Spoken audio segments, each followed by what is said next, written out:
Protein supplement market में available है। अब वो अगर हाफ केजी का बॉक्स है लेकिन उसमें प्रोटीन 30 किसी चीज में 37% प्रोटीन है, तो किसी भी पदार्थ में, किसी भी फल में, सब्जी में, किसी भी खाद्य पदार्थ में 37% प्रोटीन होना बहुत अच्छी बात है, बहुत रिच है वो प्रोटीन में। लेकिन जब आप उसको खाएंगे तो आपको केवल 37 प्रोटीन मिल रहा है, परसेंट मिल रहा है। लेकिन आइसोलेट करना 84% तक पॉसिबल होता है। तो अगर आप आइसोलेट प्रोटीन यूज करें, उसमें मात्रा लिखी रहती है कितना परसेंट, जैसे हमारा प्रोटीन है वो 80% है, यानी जब आप उसको इस्तेमाल कर रहे हैं, यानी आधा किलो अगर हमारा प्रोटीन पाउडर आपने खाया तो 400 ग्राम एब्सोल्यूट प्रोटीन मिला आपको। लेकिन अगर आपने 37% वाला खाया तो आप सोच सकते हैं कि कितना कम मिला आपको, वॉल्यूम तो आपने उतना ही लिया। एक्चुअली प्राइसिंग भी उसी हिसाब से डिपेंड करती है कि अगर आप कम प्राइस दे रहे हैं तो आप केवल 37% प्रोटीन के लिए पे कर रहे हैं, और यहाँ पे आप 80% के लिए पे कर रहे हैं। मैक्सिमम जो आइसोलेट किया जा सकता है दैट इज 84%, और हमारा प्रोटीन है 80%, यानी जो मैक्सिमम परमिजिबल है वहां तक हम पहुंच पा रहे हैं। 84% अगर एब्सोल्यूट होगा तो उसका डाइजेशन थोड़ा इश्यू हो जाता है, इसीलिए 80% पे रखा गया है। जी बिल्कुल डॉक्टर साहब, बहुत अच्छे से बताया। डॉक्टर साहब, अभी जो जैसे हमारे प्रोटीन है, एक अडल्ट प्रोटीन है वो मेरे ख्याल से नॉन वेज में आता है, प्रोकिट हमारा ग्रीन उसमें आता है, तो इन दोनों में क्या वैसे डिफरेंस है पर्टिकुलर? इंग्रेडिएंट्स का डिफरेंस होता है सर। अगर नॉनवेज का है, मोस्टली प्रोटीन में बहुत जगह पे एग वाइट का भी इस्तेमाल किया जाता है प्रोटीन को और रिच बनाने के लिए। कई तरह की चीजें इस्तेमाल की जाती है प्रोटीन में, और एडल्ट के और जो बच्चों के न्यूट्रिशन की रिक्वायरमेंट अलग अलग होती है। बच्चों का जो खासतौर पर जो टीन एज बच्चे होते हैं वो डेवलपमेंट फेज में होते हैं, और जो छोटी उम्र के भी बच्चे होते हैं, हमारा तो आपका तो क्या है, शरीर को जितना बढ़ना था वो बढ़ चुका है जी। अब तो जैसे कोई 14 साल का या 12 साल का 15 साल का बच्चा है, उसके सिर पे जितने बाल होंगे या उसका शरीर में जितने सेल्स नए बन रहे होंगे उतना हमारे शरीर में नहीं बनते। तो उनके शरीर, उनके मसल्स स्ट्रांग हो रहे होते हैं, बोन्स डेवलप हो रहे होते हैं, उनके शरीर में नए मसल्स बन रहे होते हैं, तो उनके प्रोटीन की रिक्वायरमेंट हमसे ज्यादा होती है। तो उनकी फिजिकल एक्टिविटी भी हमसे ज्यादा हो सकती है, तो उनका प्रोटीन का डाइजेशन भी हमसे ज्यादा होता है। तो उनको ज्यादा आइसोलेट प्रोटीन, उनको ज्यादा डेंस कंडेंस प्रोटीन दिया जा सकता है, लेकिन एडल्ट्स को नहीं दिया जा सकता है। खास तौर पे तब जब वो कोई बहुत ज्यादा रिगरस फिजिकल एक्टिविटी नहीं करते, क्योंकि प्रोटीन का डाइजेशन भी बहुत ज्यादा इजी नहीं है। अगर प्रोटीन आप ले रहे हैं लेकिन वो प्रोटीन ठीक से डाइजेस्ट नहीं हो रहा है तो वो फिर वो लिवर उसको डिस्कार्ड कर देता है, वो यूरिन में जाता है, तो कई लोगों को पेशाब में प्रोटीन आने की समस्या शुरू हो जाती है। आपने सुना होगा कई लोगों को डॉक्टर्स प्रोटीन मना कर देते हैं। तो हमारे लिए खुशकिस्मती ये है कि ऐसे लोग जिनको प्रोटीन ठीक से डाइजेस्ट नहीं होता, या यूरिन में प्रोटीन आता है, या उनकी फिजिकल एक्टिविटी ज्यादा नहीं है और वो प्रोटीन के बेनिफिट्स लेना चाहते हैं, तो हमारे पास वर्ल्ड का most digestible protein spirulina available है। जिनको प्रोटीन प्रोहिबिट किया गया है, नॉर्मल प्रोटीन, वो भी स्पाइरुलिना लेकर के प्रोटीन के बेनिफिट्स ले सकते हैं। बहुत बढ़िया। मतलब कि हम लोग, ये जरूरी नहीं है कि प्रोटीन पाउडर में या प्रोटीन शेक में ही जाए, तो हम स्पाइरुलिना के रूप में भी प्रोटीन अपनी बॉडी में पूरा ले सकते हैं। बिल्कुल बिल्कुल बिल्कुल। बहुत बढ़िया। तो आसिम जी का हमारे पास एक क्वेश्चन आया है सर। 5 years old चाइल्ड है, but he is unable to talk properly. Which therapy is appropriate for him? Health is no so much bulky. क्या बल्कि नहीं है, उसको बोल नहीं पा रहा ठीक से वो हाँ, एक तो अनेबल टू टॉक, वो बोल नहीं पा रहे ठीक से, 5 साल का बच्चा हो चुका है, तो कौन सी थेरेपी उनको देनी चाहिए? और वो ज्यादा बल्कि भी नहीं है। बोल नहीं पा रहा, कुछ भी नहीं बोलता है या ठीक से नहीं बोलता है? ठीक से नहीं बोलता, अनेबल टू टॉक प्रॉपर्ली। हाँ, अगर ठीक से नहीं बोलता है, इन दैट केस उसको हेड केयर और थ्रोट के पॉइंट्स पे एक्यूलाइफ की थेरेपी कर सकते हैं, और उसको स्पाइरुलिना और जिंक दीजिए मिनिमम। Fe+ और Fe+ भी दे सकते हैं। प्रोकिट्स तो हर बच्चे को देना चाहिए, इसलिए मैं प्रोकिट्स बच्चों के किसी भी केस में मैं प्रोकिट्स अलग से नहीं बोलूंगा, क्योंकि मेरे हिसाब से अगर कोई भी 15 साल तक का बच्चा है तो उसको 3 साल से 15 साल के बीच में है अगर आपके घर में, और अगर आप उसको प्रोकिट्स नहीं दे रहे हैं तो आप उसके फ्यूचर के साथ खिलवाड़ कर रहे हैं। सर, जो आपने बोला कि प्रोकिट हर बच्चे को देना चाहिए, ऐसा प्रोकिट के अंदर क्या क्या है जिससे बच्चों की ओवरऑल ग्रोथ हो सकती है, वो थोड़ा सा बताएंगे एक बार? सर, कोई भी इंसान जब गूगल, आजकल सभी जितने भी लोग यहाँ पे जुड़े हुए हैं, डेफिनेटली सबके पास स्मार्टफोन या लैपटॉप और इंटरनेट तो है ही। कोई भी इंसान गूगल पे जा करके गूगल करके देख सकता है कि एज वाइज WHO ने लिखा हुआ है कि क्या क्या न्यूट्रिशन बच्चों को मिलना चाहिए ग्रोथ के लिए, एज की कैटेगरी के वाइज WHO ने रिकमेंड किया हुआ है कि क्या क्या न्यूट्रिशन होना चाहिए। अगर कोई भी हेल्थ ड्रिंक नियरेस्ट है उस न्यूट्रिशनल मानदंड के, तो वो हमारा प्रोकिड्स है। ओके, बहुत जबरदस्त है, इसका क्योंकि मतलब बहुत न्यूट्रिशन, बढ़िया है। बच्चे एक तो खाना खाने में ड्रामा करते हैं, वो कुछ ना कुछ बाहर का खाते रहते हैं, जंक फूड पे ध्यान देते हैं। इसके अलावा ग्रीन वेज खाने में तमाशा, और ये कोई नई बात नहीं है, ये हमारे टाइम में भी होता था। मुझे भी याद है, जब मैं सब्जी खाने के लिए बैठता था तो उसमें से हरी सब्जी और मटर किनारे निकाल कर थाली के नीचे छुपाता जाता था और आलू खूब खाता था।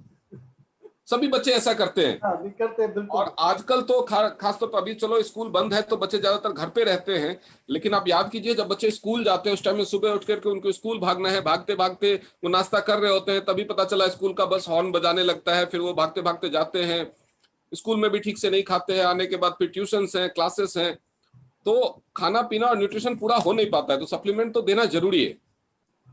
जी, और अभी तो डॉक्टर साहब एक बहुत बड़ा बेनिफिट भी चल रहा है, क्योंकि हमारे 2 प्रो किट के साथ एक प्रो किट फ्री मिल रहा है।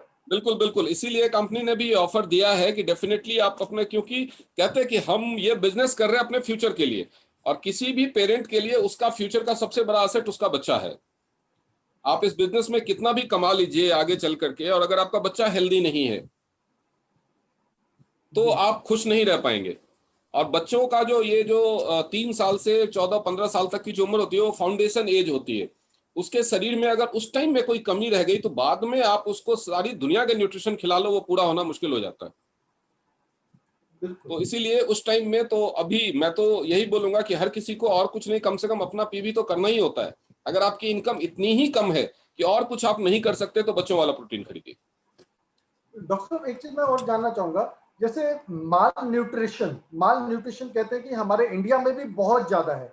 बहुत माल न्यूट्रिशन का मतलब है कि जिनको, जितने भी कुपोषण छोटे बच्चे हैं जिनको पूरा पोषक नहीं मिलता है, नहीं मिल पाता। तो उनके लिए ये प्रो किट सबसे ज्यादा जरूरी है। बिल्कुल बिल्कुल सर।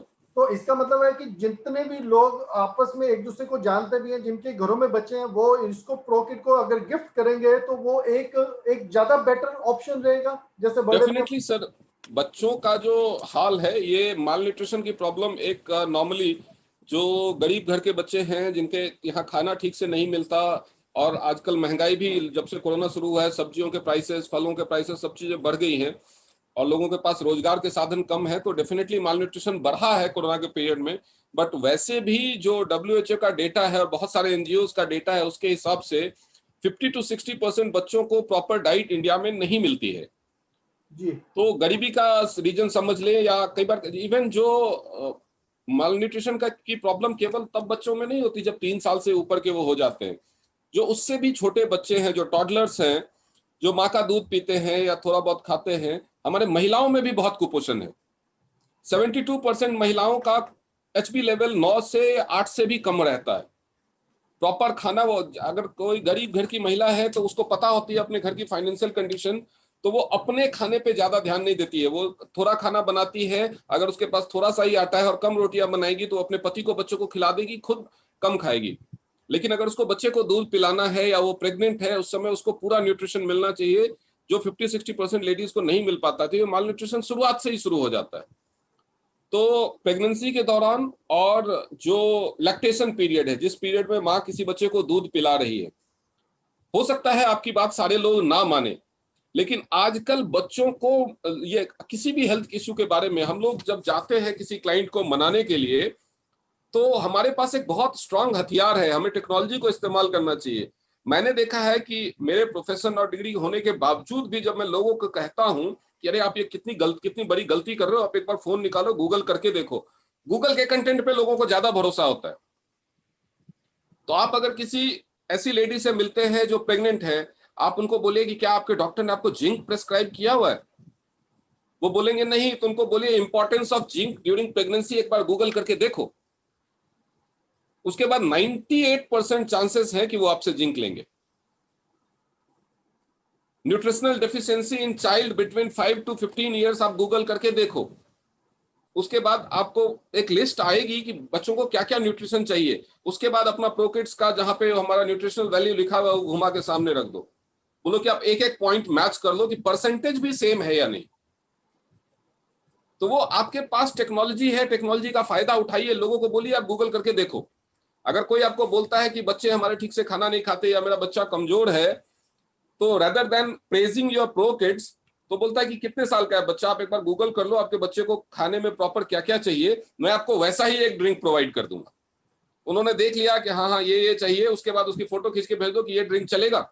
वो जो मैच करेंगे दे विल बी सरप्राइज कि ऐसा सेम मिल गया मुझे। बहुत बढ़िया, बहुत ही बढ़िया। नहीं, जबरदस्त नॉलेज डॉक्टर साहब आपकी। और एक क्वेश्चन अभी आया है हमारे पास, पिंपल्स के लिए कुछ बताओ। लड़की है जिसको पिंपल्स है, तो क्या देना चाहिए, या कौन से सप्लीमेंट देने चाहिए, या क्या अप्लाई करना चाहिए? एज क्या है? एज इन्होंने मेंशन नहीं की है। देखिए, अगर वो ग्रोइंग एज में है, मतलब 15 से 20, 22, 25 के बीच में है, तो ये हार्मोनल इश्यूज की वजह से भी होते हैं, तो इन दैट केस तो उनको जिंक और ओमेगा देना अच्छा रहेगा, ओपीसी प्लस देना अच्छा रहेगा। हमारे पास हैंडमेड चारकोल सोप भी है जो पिंपल पे बहुत अच्छा इफेक्ट है। अगर बहुत ही ज्यादा ऑयली स्किन है, इन दैट केस हमारा जो नाना हैंड वॉश है वो बहुत अच्छा काम करता है। जो पैंटी लाइनर है उसको रात में सोते वक्त गीला करके अगर आप लगा लेते हैं तो पिंपल्स पे बहुत अच्छा रिजल्ट आता है। और अगर एक्ने की प्रॉब्लम है तो इन दैट केस जो पैंटी लाइनर है उसको गीला करने के बाद उस पे अपना एक चिटोसन का कैप्सूल खोल करके स्प्रे कर दीजिए, स्प्रिंकल कर दीजिए पूरा, उसके बाद उसको चिपका लीजिए। आप देखेंगे कि कमाल हो जाएगा सुबह तक। दूसरा, आप टूथपेस्ट को एक्ने पे या पिंपल्स पे लगा सकते हैं, उससे भी रिड्यूस होना शुरू हो जाते हैं। उसके बाद बच जाता है उसका केवल मार्क्स, तो ऑयल लगाने से वो मार्क्स गायब हो जाते हैं। मतलब मैं ये सोच रहा हूँ डॉक्टर साहब, पैंटी लाइनर के बहुत सारी प्रॉपर्टीज है, बहुत सारे पैंटी लाइनर से कम 42 इस्तेमाल है। हम लोगों ने एक बार लिस्ट आउट किया था, 42 इस्तेमाल है पैंटी लाइनर। एक बार थोड़ा सा नाम बताएंगे किन किन चीजों में हम कर सकते हैं? पैंटी लाइनर जो पैंटी लाइनर का इस्तेमाल जो 8 तरह की तो गायनोकोलॉजी प्रॉब्लम में होती है, जैसे व्हाइट डिस्चार्ज हो गया, स्पॉटिंग हो गया, तो ये सारे तो सबको पता है। जी। इसके बाद पैंटी लाइनर को क्या, जिनको पैर के तलवों में जलन होने की प्रॉब्लम होती है वो पैंटी लाइनर को सूज में इस्तेमाल कर सकते हैं। ओके। उसके अलावा जो डिटॉक्स पैच, जैसे कहीं पर एक टीवी पे ऐड आता है डिटॉक्स पैच का, जहां पे पेन आपको हो रहा है वहां पे उसको लगा लीजिए, तो उसमें भी पैंटी लाइनर काम करता है। इसके अलावा जिनको मुंह में बदबू की प्रॉब्लम होती है पायरिया वगैरह में, वो पैंटी लाइनर को स्वेलो नहीं करना है, थोड़ा सा केवल उसको चबाना है, या पैंटी लाइनर से आप चिप निकाल करके, खाली पूरा पैंटी लाइनर नहीं, उसमें जेल भी होता है, उसमें से चिप निकाल करके, क्योंकि अगर आप वही चिप हमारे सैनिटरी पैड में भी है जो ग्रीन कलर का स्ट्रिप होता है, जो active oxygen negative ion chip है, लेकिन अगर आप पैंटी लाइनर से निकालेंगे तो आपको कॉस्ट इफेक्टिव पड़ेगा, सस्ता पड़ेगा। जी। तो वो निकाल करके जो पायरिया की प्रॉब्लम है उस पे कर सकते हैं। जहां कहीं भी शरीर में बैक्टीरियल या फंगल इन्फेक्शन है, स्किन में बैक्टीरियल या फंगल इन्फेक्शन है, वहां पे पैंटी लाइनर को लगाना इफेक्टिव होता है। इसके अलावा आपने देखा होगा कुछ लोगों को कि यहाँ पे क्या बोलते हैं उसको, पिगमेंटेशन की प्रॉब्लम होती है, जी। या चितकबरी सी स्किन हो जाती है, या एक जिसको मेरे को पर्टिकुलर वर्ड नहीं याद आ रहा है, क्या तो बोलते हैं उसको, जिसमें स्किन में ऐसे लगता है कि जैसे ऑरेंज जैसा हो गया, जिसमें सेलुलाइट्स जो हो जाते हैं। जी। सेलुलाइट्स के केसेस में आप, और जिनकी बहुत ज्यादा ऑयली स्किन है, वो ड्राई पैंटी लाइनर को लगाएं, वो धीरे धीरे उसमें से ऑयल और सेलुलाइट्स में से जो वाटर रिटेंशन होता है उसको एब्जॉर्ब करना शुरू करता है। ओके। तो बहुत सारे इस्तेमाल कर सकते हैं आप पैंटी लाइनर के। नहीं होगा तो मैं एक बार प्रॉपर स्लाइड बना करके पैंटी लाइनर के ऊपर एक प्रेजेंटेशन कर दूंगा। हाँ सर, ये ज्यादा अच्छा रहेगा कि हम लोग एक हाँ, मैं एक स्लाइड प्रॉपर बना के, स्लाइड तो बना लेता इसके हूँ। ऊपर ही हम लोग और दूसरा कुछ इश्यू आता है, जैसे अभी एक फेसबुक पे किसी ने पूछा कि जब हम प्रोकिड्स के बारे में लोगों को बताते हैं और जिनके घर में पैसे की प्रॉब्लम है, माल न्यूट्रिशन की प्रॉब्लम है, तो किसी ने उस पर फिर रिप्लाई भी दे दिया कि उनको बिजनेस ज्वाइन करने के लिए बोलिए। मैं उनको बिजनेस ज्वाइन करने के लिए नहीं बोलता हूँ, मैं उनको दूसरे तरीके से बताता हूँ कि अगर कोई मुझे बताता है कि ये बीसीएम तो महंगा है या ये सप्लीमेंट तो महंगा है, तो मैं बोलता हूँ हमारी कंपनी ने एक फ्री वाली स्कीम रखी हुई है, आप मुझे 6 बीसीएम के कस्टमर ढूंढ के दे दीजिए, मैं आपको आपका बीसीएम फ्री दे दूंगा। बहुत बढ़िया। उससे नेटवर्क मैं भी सिंपल मिल बोलता हूँ, जाएगा। आप मुझे 6 बीसीएम के कस्टमर ढूंढ के दे दीजिए, आपका बीसीएम फ्री। जी। बहुत बढ़िया। तो ये हर तो प्रोडक्ट पे लागू होता है, ऑलमोस्ट हर प्रोडक्ट पे आप देखेंगे। इवन 6 तो ज्यादा हो गया, 6 तो इसलिए बोलता हूँ कि 4, क्योंकि 25% का रिटेल प्रॉफिट है। अगर सिर्फ 4% ही ढूंढ लिया तो 100% रिटेल प्रॉफिट हो गया। बिल्कुल बिल्कुल बिल्कुल। जैसे आप पैड की बात करें, 32 रुपए का एक पैड पे प्रॉफिट है, अगर 32 रुपए का 4 पैड पे प्रॉफिट देखें तो वो 128 रुपए हो जाता है, आपका पैड तो ऐसे ही फ्री हो गया। Very true. तो एक क्वेश्चन आया है सर कि कोलेस्ट्रॉल है और डॉक्टर की मेडिसिन चल रही है। क्या क्या चीज है सर? कोलेस्ट्रॉल। अच्छा, कोलेस्ट्रॉल। हाँ, तो उसके लिए डॉक्टर की मेडिसिन चल रही है और हमारे त्यांशी में कौन से ऐसे प्रोडक्ट हैं जिससे हम उस कोलेस्ट्रॉल को खत्म कर सकते हैं? कोलेस्ट्रॉल के लिए हमारे पास बहुत सारे प्रोडक्ट हैं। कोलेस्ट्रॉल के लिए हमारे पास ओमेगा है, हमारे पास चिटोशन है, हमारे पास सेल रिजुविनेशन है, हमारे पास स्पाइरुलिना है और हमारे पास ओपीसी प्लस है। ये 5 प्रोडक्ट हैं हमारे जो कोलेस्ट्रॉल में काम करते हैं। नंबर वाइज अगर मैं प्रायोरिटी वाइज देखूं तो मैं प्रायोरिटाइज करूंगा इसको chitosan, omega, cell rejuvenation, spirulina, then OPC. इसके अलावा जो एक्यूलाइफ है उसमें भी कोलेस्ट्रॉल के पॉइंट है जहां पे आप थेरेपी दे सकते हैं। बीसीएम की थेरेपी से भी कोलेस्ट्रॉल में फायदा होता है। जी। और एक क्वेश्चन हो रहा है सर, आई साइट वीक है, 7 साल का बच्चा है, क्या करना चाहिए? जी सर। आई साइट वीक है, 7 ईयर का बच्चा है। उसको प्रोकिट्स और जिंक दीजिए। मोस्ट ऑफ द केसेस में प्रोकिट और जिंक से फायदा हो जाता है अगर आईसाइट वीक हो बच्चों की, तो नहीं तो फिर एक्यूलाइफ की थेरेपी करें। ओके। प्रोकिड और जिंक से नॉर्मली बेनिफिट मिल जाता है। हाँ जी, हाँ जी सर। अदरवाइज एक्वालाइफ की थेरेपी। अदरवाइज एक्यूलाइफ की थेरेपी।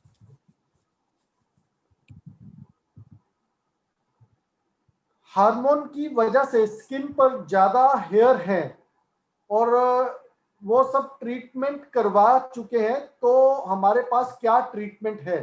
कहाँ पे ज्यादा हेयर है? हार्मोन की वजह से स्किन के ऊपर। स्किन के ऊपर बहुत ज्यादा हेयर होना मेल के लिए तो नॉर्मल है, ये मेल के हार्मोन्स ऐसे होते हैं। लेकिन अगर फीमेल को ज्यादा हेयर ग्रोथ है, अनवांटेड हेयर ग्रोथ जिसको बोलते हैं, मतलब अगर सिर पे बाल ज्यादा हो तो किसी को बुरा नहीं लगेगा। लेकिन अनवांटेड हेयर ग्रोथ की अगर आप बात कर रहे हैं तो अनवांटेड हेयर ग्रोथ अगर हार्मोनल इम्बैलेंस की वजह से हो रहा है तो बीसीएम की थेरेपी लेने से ओमेगा, ओपीसी और जिंक खाने से फायदा हो। ओके, बीसीएम की therapy, omega and zinc. Omega, zinc और ओपीसी। अच्छा, डॉक्टर मिनाती दत्ता का क्वेश्चन है, आफ्टर कीमो कौन सा सप्लीमेंट हमें रिकमेंड करना चाहिए? और मेटास्टेसिस के मतलब कि मेटास्टेटिस स्टेज पे है वो, कीमो क्या कीमो स्टेज के में है? बाद। Metastasis. Okay, metastasis. Okay, okay, समझ गया सर। जो कीमो के बाद नॉर्मली लोगों को जो परेशानी होती है वो होती है उनके एचबी लेवल कम हो जाता है, उनके मसल्स में बहुत पेन होता है और उनका जो बोन्स है वो वीक हो जाते हैं और शरीर की इम्यूनिटी बहुत ज्यादा कम हो जाती है। तो इन दैट केस आपके पास बहुत सारे प्रोडक्ट के ऑप्शन है। सबसे पहले तो कीमो के बाद आप शुरू कीजिए एच कप का पानी, या कीमो के पहले भी शुरू कर सकते हैं एच कप का पानी और कीमो के साथ भी शुरू कर सकते हैं। स्पाइरुलिना दीजिए, कैल्शियम दीजिए और एफी प्लस दीजिए। ये 3 चीजें तो मस्ट हैं क्योंकि एचबी लेवल भी कम होता है और मसल्स की वीकनेस आती है स्पाइरुलिना देने से और कैल्शियम देने से हमारा उनके उसके बोन स्ट्रांग होंगे। तो ये 4 चीजें तो मस्ट हैं। अदरवाइज जिसका भी कीमो चल रहा है या डॉक्टर ने कीमो बोल दिया है, कैंसर डिटेक्ट हो गया है, उसी टाइम से अगर आप chitosan, cell rejuvenation, D poly, OPC और एच कप शुरू कर दें तो कीमो के साइकिल्स कम हो जाते हैं और उसका बहुत पैसा बच जाता है। जी। और सर टिंटस, टिंटस क्या होता है? For tinnitus what we can do? Sir समझ नहीं आया सर। टिंटस, टिंटस, TINNITUS। टिन्निटस, वो कानों में टिंटस। घंटियां सी बजती हैं। ओके, तो उसके उसके लिए है हमारे पास कुछ? तो एक्यूलाइफ में उसका एक पूरा पूरा पेज है और 3-4 दिन में ही वो प्रॉब्लम सॉल्व हो जाती है। अच्छा, एक्यूलाइफ की एक्वालाइफ की थेरेपी, थेरेपी से? हाँ जी सर, हाँ, एक्यूलाइफ की थेरेपी से 3-4 दिन में वो प्रॉब्लम सॉल्व होनी शुरू हो जाती है। हफ्ता 10 दिन में ठीक हो जाता है। और सर बेड सोर के लिए हम क्या कर सकते हैं? पेशेंट को चिटोसन पाउडर लगा सकते हैं बेड सोर पे? हाँ, बेड सोर में चिटोसन और जिंक को मिक्स करके ऑयल के साथ अगर लेप जैसा बना करके लगाएं तो बहुत अच्छा रहेगा। चिटोसन, जिंक और आंवला नीम हेयर ऑयल, हाँ, आंवला नीम है ऑयल, उसमें लेप बनाकर फिर लगाएं तो अच्छा रहेगा। बहुत अच्छा रहेगा। तो इसमें हम लोग पेंटी लाइनर यूज कर सकते हैं साथ में? बिल्कुल कर सकते हैं अगर बेड सोर बहुत ज्यादा एरिया में नहीं है, क्योंकि पैंटी लाइनर कितने चिपकाएंगे उसके शरीर पे। अगर कम एरिया में है तब तो आराम से इस्तेमाल कर सकते हैं। एक फीमेल है जिनका वेट वैसे एज 26 साल है और वेट 68 है, तो वेट लूज करना चाहती हैं, तो उनके लिए क्या हम कर रिकमेंड उनका वेट इतना ज्यादा नहीं है कि उनको टेंशन लेने की जरूरत है। 26 साल में अगर 68 वेट है तो उनको हार्डली 8-10 किलो घटाने की जरूरत है। वो केवल बीसीएम इस्तेमाल करें और ओमेगा चिटोसन लें, उससे उनका वेट कंट्रोल हो जाएगा। पेट को थोड़ा सा जबान पे कंट्रोल करने की जरूरत है। खाने पीने में बस इतना ध्यान रखें कि फाइबर और प्रोटीन से रिच फूड खाएं, टेस्ट का गुलाम ना बने, क्योंकि इस उम्र में मोस्टली या तो अगर कोई हार्मोनल इम्बैलेंस नहीं है तो केवल खाने पीने की हैबिट में, और अभी जो लॉकडाउन का टाइम रहा है लोगों की लाइफस्टाइल थोड़ी सीडेंटरी हो गई है, तो फिजिकल एक्टिविटी कम हो गई है, तो या तो फिजिकल एक्टिविटी स्टार्ट कर दे या फिर बीसीएम की थेरेपी लेना शुरू कर दे। बस उसी से ही वेट कंट्रोल हो जाएगा। गायत्री जी का है क्वेश्चन, उनका भाई है 13 साल का, ओके। उसकी हाइट भी ग्रो नहीं कर रही है और उनका वाइट हेयर है और तुतलाके बोलते हैं, मतलब कि उनके स्पीच थेरेपी भी प्रॉपर नहीं है। हाँ, अगर तुतला के बोलता है उसके लिए आपको उसको हेड केयर की थेरेपी देनी होगी, और जो थ्रोट के पॉइंट्स हैं उस पे आपको एक्यूलाइफ की थेरेपी देनी होगी। और उसके बाद जो आपने व्हाइट हेयर की बात कराई तो उसके लिए आप जिंक और प्रोकिट्स दीजिए उसको। जिंक और प्रोकिट्स उसका हाइट ग्रो करने में भी मदद करेगा। उसको बीसीएम भी करने दीजिए रोज खड़े होकर के। इसके अलावा दो चीज, एक जो जिम में जैसे बार लटकाते एक्सरसाइज करने के लिए, लटकने के लिए, वो एक्सरसाइज उसको करने दीजिए। बीसीएम करने के बाद, थोड़ा सा वो पैदल चल ले, उसके बाद 5-10 मिनट धीरे धीरे वो बढ़ाता जाए ड्यूरेशन को उस पर लटकने के लिए। उससे जो कमर के ऊपर, नाभि के ऊपर वाला जो ट्रंक लेंथ जिसको बोलते हैं वो बढ़ेगा। और अगर कहीं से पुरानी साइकिल मिल जाए जो काफी ऊंची हो, उसकी हाइट के हिसाब से ऊंची हो, वो साइकिल चलाने से लेग लेंथ बढ़ेगी। नहीं तो उस पर लटकने के टाइम में वो पैरों में कुछ वजन लटका सकता है जिससे उसकी लेग लेंथ बढ़ेगी। मतलब कि एक और अभी गल पे उसकी, रोड लगा लें और हाँ रोड लगाकर उस पर लटकना शुरू करें हाँ, बीसीएम जहाँ पे। बीसीएम करने के बाद जब ब्लड सर्कुलेशन इंप्रूव्ड है। ओके, तो मतलब बीसीएम करने के बाद ही लटकना है उससे, और हाँ, साइकिलिंग करनी है वो भी बीसीएम करने के बाद करनी है। नहीं वो तो कभी भी कर सकते हैं। वो तो क्योंकि उसी में ब्लड सर्कुलेशन अपने आप हो जाएगा। हाँ, ब्लड सर्कुलेशन अपने आप होगी। अशोक जी का क्वेश्चन है, बैक पेन में aqua life direct back pain use करना है या हाथों के पॉइंट से ही बैक पेन को रिलीफ देना है? एक्यूलाइफ का बेस्ट इफेक्ट होता है हाथों पे। अगर आपको क्योर हासिल करना है, किसी भी बीमारी को खत्म करना है, तो एक्यूलाइफ को हाथों पे आ, उसको इस्तेमाल करना है।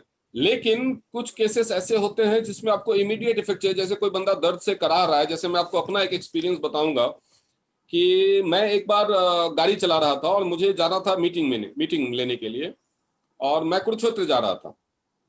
आधे रास्ते में एक जगह मैं कहीं रेड लाइट पे रुका और मैंने पिछली सीट पे ऐसे सिर घुमा करके पिछली सीट से कुछ उठाने की कोशिश की, और मेरे गले में कोई नस चढ़ गई या पता नहीं क्या, वो अटक गया।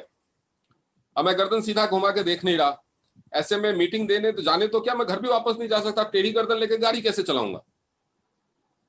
फिर मैं बड़ी मुश्किल से गाड़ी से निकला और एक्यू लाइफ को मैंने डायरेक्टली गर्दन पे फोकस करके उसकी थेरेपी स्टार्ट की, और 3-4 मिनट की थेरेपी के बाद फिर से मेरा गर्दन फ्री हो गया। तो ऐसे केसेस में आप डायरेक्टली इस्तेमाल कर सकते हैं, बट वो टेम्परेरी रिलीफ ही देता है।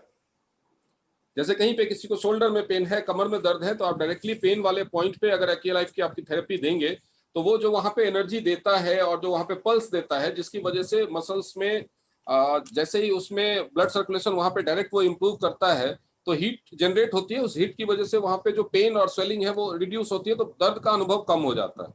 लेकिन ठीक करने के लिए उसका जो हाथों पे पॉइंट है, क्योंकि ये इलेक्ट्रो एक्यूपंक्चर एक्यूपॉइंट है, एक्यूपंक्चर पॉइंट्स हाथों पे, कान पे और पैरों में ही होते हैं। एक्यूप्रेशर पॉइंट्स पूरी बॉडी पे होते हैं। तो हाथों पे उसका इस्तेमाल करना ज्यादा अच्छा है परमानेंट इलाज के लिए। सुनीता शर्मा जी का क्वेश्चन है कि सर उनको सीवियर हेडेक होता है आधे सिर में, और ऑलमोस्ट डेली हर रोज होता है आधे सिर में सीवियर हेडेक, और हेड केयर यूज कर रही है लेकिन उनको रिलीफ नहीं मिल पा रहा है। और उनको एक प्रॉब्लम नहीं है क्योंकि उनको माइग्रेन जैसा दर्द है, बट ये माइग्रेन नहीं है। बहुत सारे लोगों को सर्वाइकल की प्रॉब्लम होती है लेकिन शायद पता नहीं चलता, लेकिन गर्दन के किसी एक साइड में उनकी कोई ना कोई नस खिंच जाती है।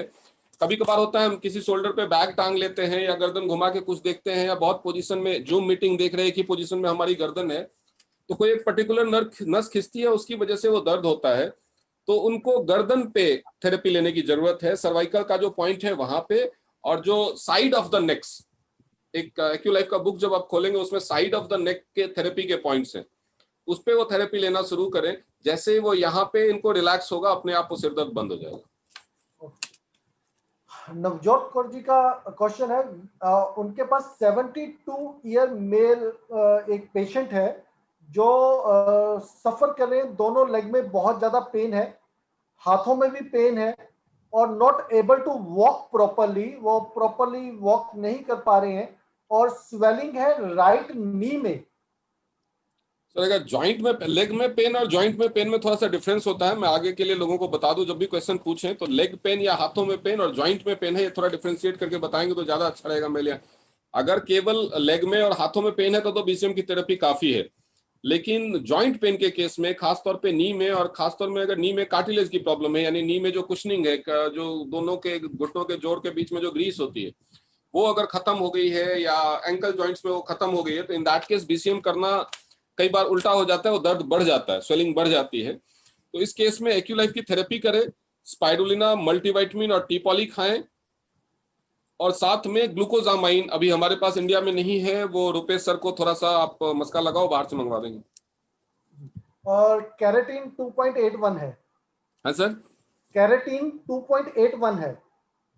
केराटिन के लिए, केराटिन के लिए एच कप का पानी मेरे हिसाब से बेस्ट है, क्योंकि मैं कोई भी एलोपैथी मेडिसिन ही नहीं, मैं चाहता हूं लोगों की डिपेंडेंसी सप्लीमेंट्स पे भी कम से कम हो, क्योंकि सप्लीमेंट खाना कई बार लोग मिस कर देते हैं। तो केराटिन को कम करने के लिए एच कप का पानी बेस्ट है, नहीं तो आप चिटोसन, ओपीसी, सेल रिजुविनेशन ले सकते हैं। काला मोतिया के लिए हम क्या दे सकते हैं? काला मोतिया के लिए हमारे पास एक्यूलाइफ की थेरेपी है, हेड केयर और एक्यूलाइफ दोनों की थेरेपी करनी पड़ेगी, और साथ में चिटोसन और सॉरी जिंक और सेल रिजुविनेशन खाना है। अच्छा, कुछ लोगों में डॉक्टर साहब स्पिरुलिना लेने के बाद हेडेक और वॉमिटिंग जैसा सेंसेशन होता है, ऐसा क्यों? माइट भी वो स्पाइरुलिना के लिए रिएक्टिव होंगे या एलर्जिक होंगे। That's the only reason, otherwise तो कोई इसका तो मेरे क्योंकि मुझे ऐसा कोई पर्टिकुलर पेशेंट मिला नहीं है कि मैं उसके ऊपर जांच कर सकूं ज्यादा कि जिसको स्पाइरुलिना खाने से हेडेक या वोमिटिंग हो। अगर वो दिल्ली में रहते हैं तो मैं अभी दिल्ली में हूं, जरूर मिले मुझसे, मैं एक बार चेक करना चाहूंगा। तो डॉक्टर साहब मैं वैसे बता रहा हूँ कि स्पिरुलिना तो हमारा बहुत ही जबरदस्त है। मैं क्यों मैं सर स्पाइरुलिना मैंने 9 मंथ्स के बच्चे को भी दिया है, और उसको भी कोई साइड इफेक्ट या कुछ भी नहीं हुआ, बल्कि इम्प्रूवमेंट हुआ।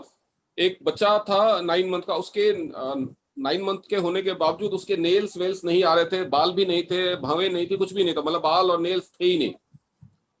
अब 9 मंथ्स की उम्र में तो मेडिसिन वगैरह थोड़ा सा लोगों का लेने में डर लगता है, और हमारे जो सप्लीमेंट्स उस पर भी लिखा हुआ है 3 इयर्स के लिए बच्चों के लिए। बट मैंने उसके पेरेंट्स को कन्विंस किया, और उसको, उस बच्चे को मैंने जो भी वो खाता था उसके साथ मिक्स करके उनको स्पाइरुलिना और जिंक का कैप्सूल मिक्स करके उनको बोला दिन में 2 बार इसको अलग अलग दो, मतलब एक एक कैप्सूल दोनों का मिक्स करके दिन में 2 बार में, यानी आधा कैप्सूल एक बार में, और उसको देना शुरू किया। उसको 1 डेढ़ महीने में ही नेल और बाल बाल आने शुरू हो गए। और साथ में एक्चुअली मैंने उसकी मदर का दूध पीता था, तो मैंने उसकी मदर को भी जिंक और स्पाइरुलिना मल्टीविटामिन एफी प्लस खिलाया था, और उस बच्चे को भी डायरेक्टली देना शुरू। डॉक्टर साहब स्पिरुलिना का तो मैं आपको बताना चाहूंगा कि मैंने 1 महीना कंटिन्यूअसली, मतलब कि सुबह नाश्ता करता था, उसके बाद जब भी भूख लगती थी मैं 2 कैप्सूल खोलता था, या कभी पानी में घोलकर पी जाता था, या मैं वैसे कैप्सूल इंगल्फ कर लेता। मतलब कि मैं खाना नहीं खा रहा हूँ, कुछ भी नहीं खा रहा हूँ, सिर्फ 2 कैप्सूल स्पिरुलिना के, जब भी भूख लगी, मतलब कि 2 घंटे बाद लगी तो 2 घंटे बाद ले लिए, 4 घंटे बाद लगी फिर 4 घंटे बाद 2 कैप्सूल ले लिए, मतलब ऐसा मैं लेता रहता था। और आप बिलीव नहीं करेंगे, 1% भी स्टेमिना में डाउन नहीं हुआ, थकावट महसूस नहीं हुई, भूख भी नहीं लगी। नहीं, स्पाइरुलिना तो मैं भी खाता हूँ सर, ये सामने स्पाइरुलिना है, और मैं अभी रात को भी इसके दिन में 3 बार मैं 2-2 कैप्सूल खाता हूँ, और मेरा टाइम हो गया। अच्छा किया आपने याद दिला दिया। मैं नहीं तो डॉक्टर साहब ये मतलब कि बहुत ही रिमार्केबल प्रोडक्ट है, बहुत जबरदस्त प्रोडक्ट है ये तो। स्पाइरुलिना, हमारा स्पाइरुलिना, और मैं मानता हूँ एक ये, और एक ये हमारा कॉर्डिसेप्स, इसके जी अलावा चिटोसन और कैल्शियम, ये हमारे स्टार प्रोडक्ट्स हैं। मैं कॉर्डिसेप्स भी खाता हूँ, और ये डिनर से पहले लेना है, तो होपफुली मैं इस सेशन के बाद ही डिनर करूंगा, तो ये भी मैं ले लेता हूँ। इसके अलावा मैं आप लोगों को दिखाऊंगा कि मेरे और भी सारे, मैं ऑलमोस्ट सारे सप्लीमेंट्स खाता हूँ। मुझे ये सोच, क्योंकि हमारी बॉडी को प्रॉपर ग्रोथ के लिए हर चीज चाहिए, क्लींजिंग भी चाहिए, सप्लीमेंट्स भी चाहिए, बैलेंसिंग भी चाहिए, न्यूट्रिशनल बेनिफिट्स भी चाहिए, तो हर प्रोडक्ट कुछ ना कुछ तो काम करेगा ही। और काम के साथ साथ किसी पर्टिकुलर बीमारी के लिए नहीं खाता हूँ, तो मैंने सारे ही सप्लीमेंट रखे हुए हैं, आपको मैं दिखाना चाहूंगा। ये देखिए, ये ओमेगा लाइफ है, ये मैं डिनर के बाद लूंगा। ये टी पॉली है, ये सुबह ब्रेकफास्ट के बाद लेता हूं मैं। ये एफई प्लस है। लोगों को लगेगा कि शायद मैं ऐसे ही बोलो, देखेंगे अब सारे पैकिंग खुली हुई है, ऐसा नहीं है कि मैं वन बॉटल दिखा रहा हूँ आप लोगों को। एफई प्लस है, ये भी मैं डिनर के बाद लूंगा। देन ये जिंक है, ये भी मैं एक कैप्सूल डिनर के बाद लूंगा। देन ये ओपीसी प्लस है, ये सुबह मैं ब्रेकफास्ट के पहले लेता हूँ। ये मल्टीविटामिन है जो मैं ब्रेकफास्ट के बाद लेता हूँ। तो मैं कोई भी सप्लीमेंट छोड़ता नहीं। अभी चिटोसन मेरा खत्म हो गया, कल परसों मैं आपके पास कल ही आऊंगा तो मैं चिटोसन लूंगा अपने लिए। चिटोसन मेरा कल ही खत्म हुआ है। डेफिनेटली। तो कुंद वाडे जी का क्वेश्चन है हमारे लिए, आपके लिए डॉक्टर साहब, मल्टीविटामिन और प्रोटीन अगर एक्सेस ले लिया जाए तो क्या कोई साइड इफेक्ट है? एक्सेस ले लिया जाए तो जी नहीं, कोई साइड इफेक्ट नहीं है। नॉन साइड इफेक्ट्स इनके है नहीं। आप देखेंगे कि कोई भी प्रोडक्ट जो है, कई बार हमारे पास कुछ प्रोडक्ट बिना किसी इंफॉर्मेशन के गायब हो जाते हैं। ऐसा नहीं है कि वो कंपनी ने बनाना बंद कर दिया। वो आपने, कई बार लोगों को लगता है कि फैक्ट्री बंद हो गई। आप देखेंगे हमारा फैट बर्निंग कैप्सूल जिस प्लांट से बन के आता था, वो प्लांट से बन के दूसरे प्रोडक्ट्स अभी आ रहे हैं, लेकिन वो आना बंद हो गया। क्यों? क्योंकि फैट बर्निंग प्रोडक्ट्स का जो कैप्सूल था हमारा, उसका जो मेन इंग्रेडिएंट था वो ग्रासिनिया कंबोजिया था। ग्रासिनिया कंबोजिया वेट लॉस के लिए पूरी दुनिया में सबसे ज्यादा लिया जाने वाला नाम है।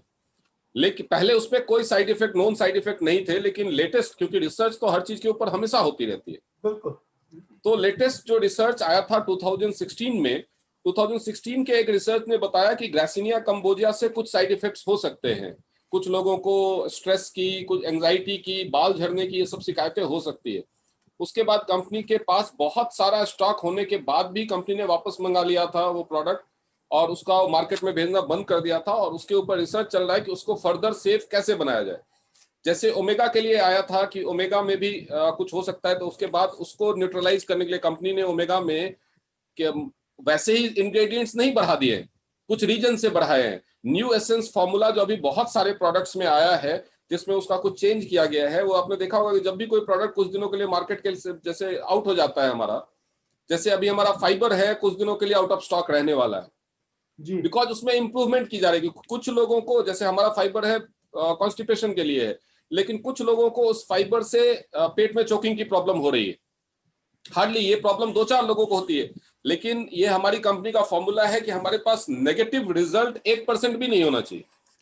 तो वो फर्दर वापस से R&D यूनिट के पास जाता है, उसके ऊपर रिसर्च होता है, वो फिर वो कुछ ना कुछ इंप्रूवमेंट के साथ हमारे पास वापस आ जाता है।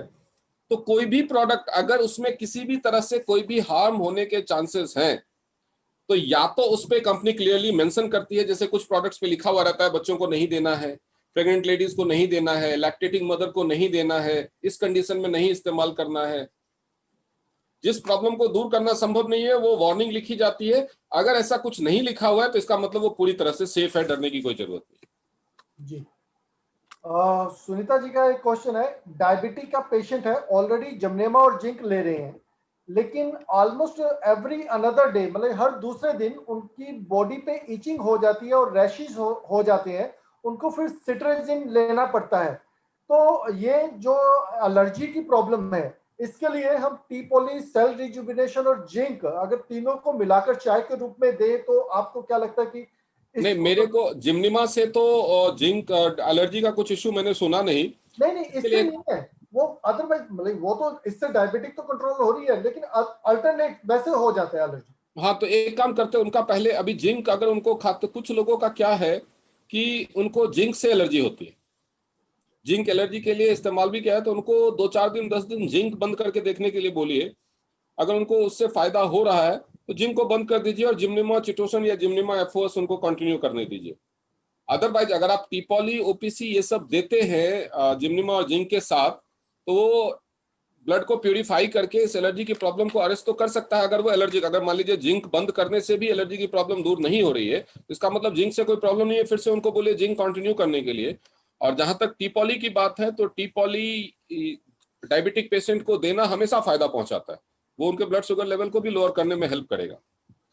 जी और अगर एलर्जी की प्रॉब्लम किसी की भी हो, तो सबसे पहले उनको जो शुरू कीजिए वो है चिटोसन। लिवर को जैसे लिवर की सफाई होनी शुरू होती है तो बहुत 90% एलर्जी लिवर की गंदगी की वजह से होती है, वो अपने आप खत्म हो जाती है। जैसे स्किन एलर्जी भी हो उसके लिए भी हाँ, किसी भी तरह की एलर्जी में सबसे पहले लिवर की सफाई जरूरी होती है, क्योंकि जब जब लिवर में टॉक्सिन्स होते हैं, कोई भी खाना जब डाइजेस्ट होता है ना, तो उसमें तो एक, जब कोई भी कंपनी अगर कोई भी मेडिसिन या कोई भी सप्लीमेंट बनाएगी तो वो लिवर का जो नॉर्मल रोल है उसके हिसाब से एक्सपेरिमेंट करके बनाएगी। मान लीजिए लिवर में कोई टॉक्सिन के तौर पे कोई केमिकल मौजूद है, वो केमिकल का रिएक्शन उसके साथ क्या होगा ये तो किसी को नहीं पता है, तो आपको पहले लिवर की सफाई करनी जरूरी है। जी।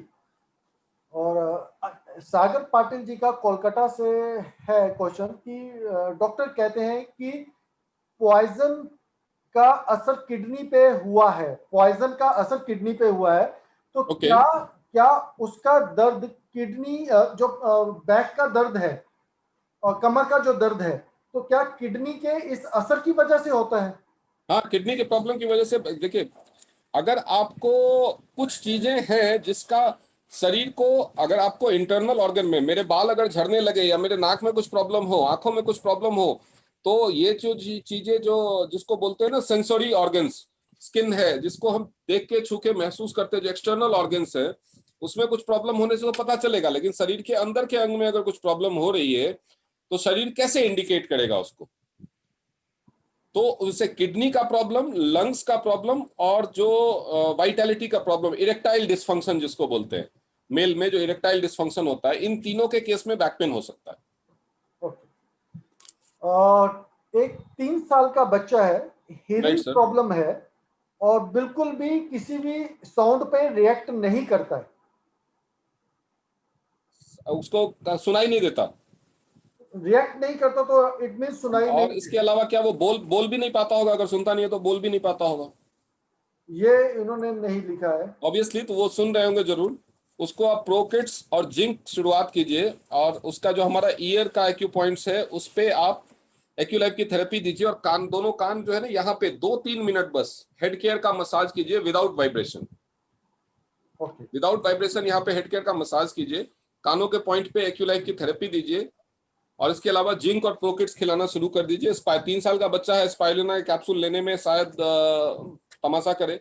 बच्चों के साथ थोड़ा इश्यू होता है कि स्पाइरुलिना को खोल के भी देना मुश्किल है, क्योंकि उसका टेस्ट और स्मेल थोड़ी सी अजीब है। जिंक और बाकी कैप्सूल्स तो आप दे सकते हैं, लेकिन अगर स्पाइरुलिना खिला सकते हैं तो वो भी खिलाइए। अगर उसका एक बार टोटल ब्लड काउंट देखिए, अगर एचबी लेवल भी कम होता है मोस्टली, तो अगर एचबी लेवल कम है तो जरूर उसको एफई प्लस भी दीजिए, एक कैप्सूल जिंक का, एक कैप्सूल एचबी एफई प्लस का, एक कैप्सूल स्पाइरुलिना के 2 कैप्सूल उसका डोज होगा। प्रोकिट्स तो आप उसको 1 बार या 2 बार दे सकते हैं। गॉल ब्लैडर स्टोन के लिए कौन सा सप्लीमेंट दे सकते हैं? इसके लिए gall bladder stone. Gall bladder stone के लिए ओपीसी, ओमेगा एफओएस और एक्यूलाइफ की थेरेपी। अगर पेनफुल है तो सबसे पहले एक्यूलाइफ की थेरेपी आप शुरू कीजिए, जो हाथों में राइट साइड में जो गाल ब्लैडर वाला इन्फ्लेम्ड गाल ब्लैडर, इन्फ्लेमेशन का जो पॉइंट है उसमें। संगीता जी का क्वेश्चन है कि उनका 9 साल का बेटा है लेकिन वेट बहुत ज्यादा है। 9 साल का बेटा है और वेट बहुत ज्यादा है, तो उसको तो भगाना दौड़ाना भगाना शुरू कीजिए। बीसीएम से भी अच्छा होगा, उसको आउटडोर एक्टिविटीज में डालिए। बिल्कुल। आउटडोर, क्योंकि अभी वो बच्चा इस एज में है कि उसका बॉडी को बीसीएम की आदत डाल देंगे, या उसको आराम की, अभी हर चीज में अभी से उसको कंफर्ट जोन में ले आएंगे। बीसीएम, मैं मानता हूं उसके हेल्थ बेनिफिट्स ज्यादा है, फिर भी वो कंफर्ट जोन में तो रखता ही है बंदे को। छोटा बच्चा है, अभी उसको आप आउटडोर एक्टिविटीज में डाल सकते हैं। अभी तो स्विमिंग बंद है, तो उसको साइकिलिंग का, बॉडी और जिम जाने का, या खुद ही एक्सरसाइज करने का, घर में एक्सरसाइज करने का, स्किपिंग का, बहुत सारी चीजें हैं जो छोटा बच्चा कर सकता है। इसके अलावा उसको आप जो हमारा प्रो किड्स है, सुबह बच्चे को प्यार करने के चक्कर में ले पराठा खा और ले ये खा नहीं कीजिए। उसको सुबह के ब्रेकफास्ट में आप कोशिश कीजिए कि स्पाइरुलिना और प्रो किड्स ही दे रहे हैं। रात के डिनर में भी उसको खाना मत दीजिए, उसको फ्रूट्स दीजिए, दाल दे दीजिए, प्रो किड्स का शेक दे दीजिए, स्पाइरुलिना दे दीजिए। न्यूट्रिशनल डेफिशिएंसी नहीं होगी। उसके खाने में हरी सब्जियां और ये सारी चीजें खूब बढ़ा दीजिए, जितनी ज्यादा हो सके। फ्रूट्स, उसको एप्पल खूब खिलाइए, और सप्लीमेंट्स में प्रोकिट्स, जिंक और स्पाइरुलिना। और अरुणा जी का क्वेश्चन है महाराष्ट्र इच्छल कलंजी से, स्पॉन्डोलाइसिस ऑन शोल्डर। क्या sir? Spondylosis on shoulder, okay. और साथ में ये अस्थमेटिक भी है, तो क्या सुजेस्ट करते हैं आप? इसके लिए मैं सजेस्ट करूंगा बीसीएम की थेरेपी हाथ रख करके, और उसके बाद शोल्डर्स के पॉइंट पे एक्यूलाइफ की थेरेपी। शोल्डर के पॉइंट कुछ लोग केवल यहाँ उंगलियों पे करते हैं, लेकिन शोल्डर के पॉइंट आप देखेंगे, राइट शोल्डर का पॉइंट हाथ में यहाँ पे, ये जो कानी उंगली है स्मॉल फिंगर उसके नीचे, और लेफ्ट शोल्डर का पॉइंट ये जो इंडेक्स फिंगर है उसके नीचे यहाँ पे भी है शोल्डर के पॉइंट्स। तो स्पॉन्डिलाइटिस के केसेस में यहाँ वाले जो पॉइंट्स हैं वो ज्यादा इफेक्टिव होते हैं एक्यूलाइफ की थेरेपी में, वहां पे आप करना शुरू करें। और उसके साथ साथ उनको टीपोली, स्पाइरुलिना और मल्टीविटामिन दो। रिंग वॉर्म में कौन सा सप्लीमेंट यूज करें? Ringworm, sir ringworm. Ringworm कितने एज का है? एज नहीं दी है इन्होंने। सर रिंग वॉर्म की एक प्रॉब्लम है, अगर किसी को बहुत ज्यादा फ्रिक्वेंटली ये प्रॉब्लम हो रही है और अगर बहुत छोटा बच्चा है, इन दैट केस उसको जिंक दे सकते हैं। अदरवाइज तो रिंग वॉर्म का मार्केट में जो एक छोटी एक दवाई आती है वो एक डोज से ही खत्म हो जाता है, तो खाली उसके लिए सप्लीमेंट यूज करना वो नहीं है। लेकिन अगर छोटा बच्चा है तो उसको कंटिन्यूसली जिंक दीजिए, क्योंकि उसके पेट, और एफओएस भी दे सकते हैं आप। छोटा बच्चा है तो जिंक और एफओएस दीजिए अगर बार बार उसको ये प्रॉब्लम हो रही है। और प्रोकिड दूध में ले सकते हैं? हाँ हाँ बिल्कुल, प्रोकिट दूध में आराम से ले सकते हैं।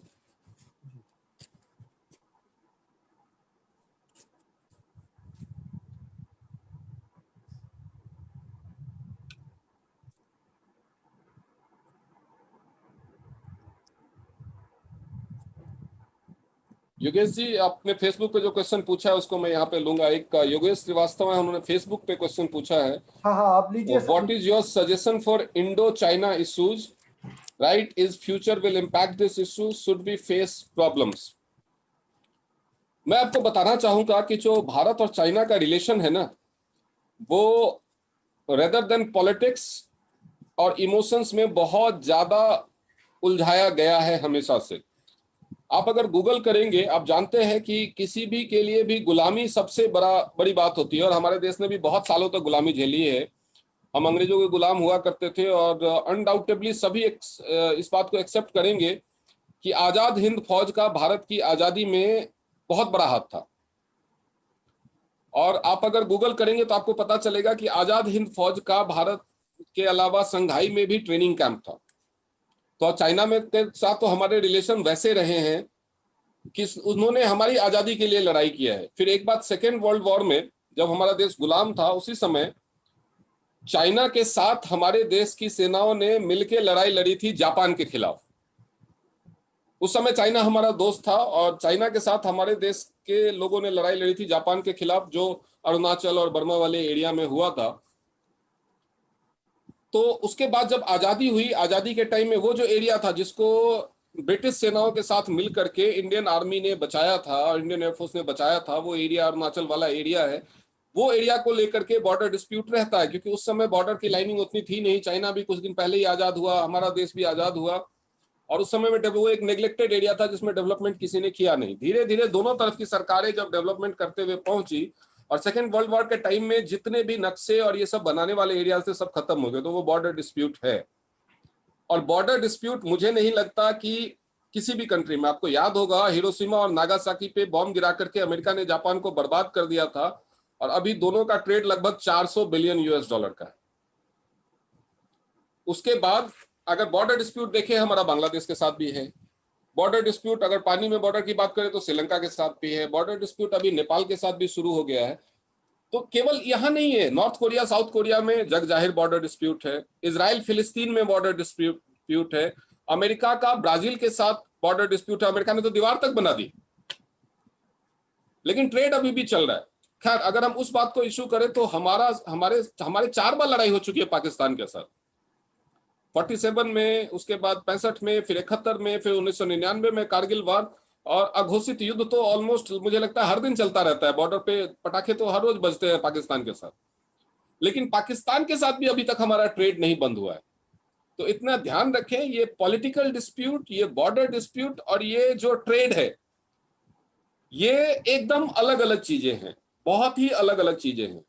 ट्रेड पे सैंक्शन लगाने के लिए ये एक इंटरनेशनल कम्युनिटी है जिसको हम यूनाइटेड नेशंस के नाम से जानते हैं, और जब तक उसका इंटरफेरेंस ना हो, किसी के साथ कोई भी कंट्री ट्रेड नहीं बंद। क्योंकि जो एक पूरे वर्ल्ड में, क्योंकि बहुत सारी चीजें हैं जो चाइना के पास है, पूरी दुनिया में किसी के पास नहीं है, एक ज्योग्राफिकल कंडीशन की वजह से होता है।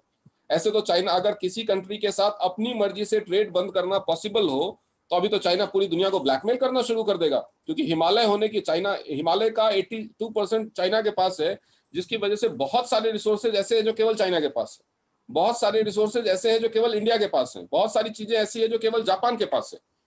कोई मेडिसिन कोई कंट्री बना ले, और वो मेडिसिन किसी और दुनिया, जैसे अभी कोरोना की वैक्सीन अगर कोई कंट्री बना ले, और अगर उसकी मोनोपोली होगी, मैं जिसको चाहूं उसी को दूंगा, जिसको चाहूं नहीं दूंगा, फिर तो वो पूरी दुनिया को ब्लैकमेल कर सकता है, जितना मर्जी पैसे ले सकता है। तो ट्रेड के लिए हमेशा जो इंटरनेशनल ट्रेड ऑर्गेनाइजेशन है, जो यूएनओ के अंदर चलता है, उसकी ट्रीटी के हिसाब से चलना पड़ता है। दो देश आपस में लड़ाई लड़ते लड़ते भी ट्रेड करते हैं। जब लड़ाई चल रही होती है, ऑनगोइंग वॉर चल रहा होता है, अगर आपको नहीं यकीन हो रहा तो आप गूगल कर सकते हैं कि करगिल वॉर के दौरान भी जो हमारा बाघा अटारी बॉर्डर है, वहां से ट्रकों की आवाजाही चालू थी, बंद नहीं हुआ था वो। तो ट्रेड इज ऑलरेडी, क्योंकि जब एक चाइना की कंपनी हो या कहीं की भी कंपनी हो, ये अपनी मर्जी से ऐसा नहीं है कि कहीं फुटपाथ पे दुकान लगाने जैसा है कि तियानसी आई या कोई भी दूसरी कंपनी आई और इंडिया में आकर के अपनी दुकान खोल लिया, बिजनेस शुरू करना शुरू कर दिया। एक लीगल प्रोसेस के तहत वो अप्लाई करते हैं, गवर्नमेंट सारी वेरिफिकेशन करके उनको परमिशन देती है, उसके बाद वो बिजनेस स्टार्ट करते हैं।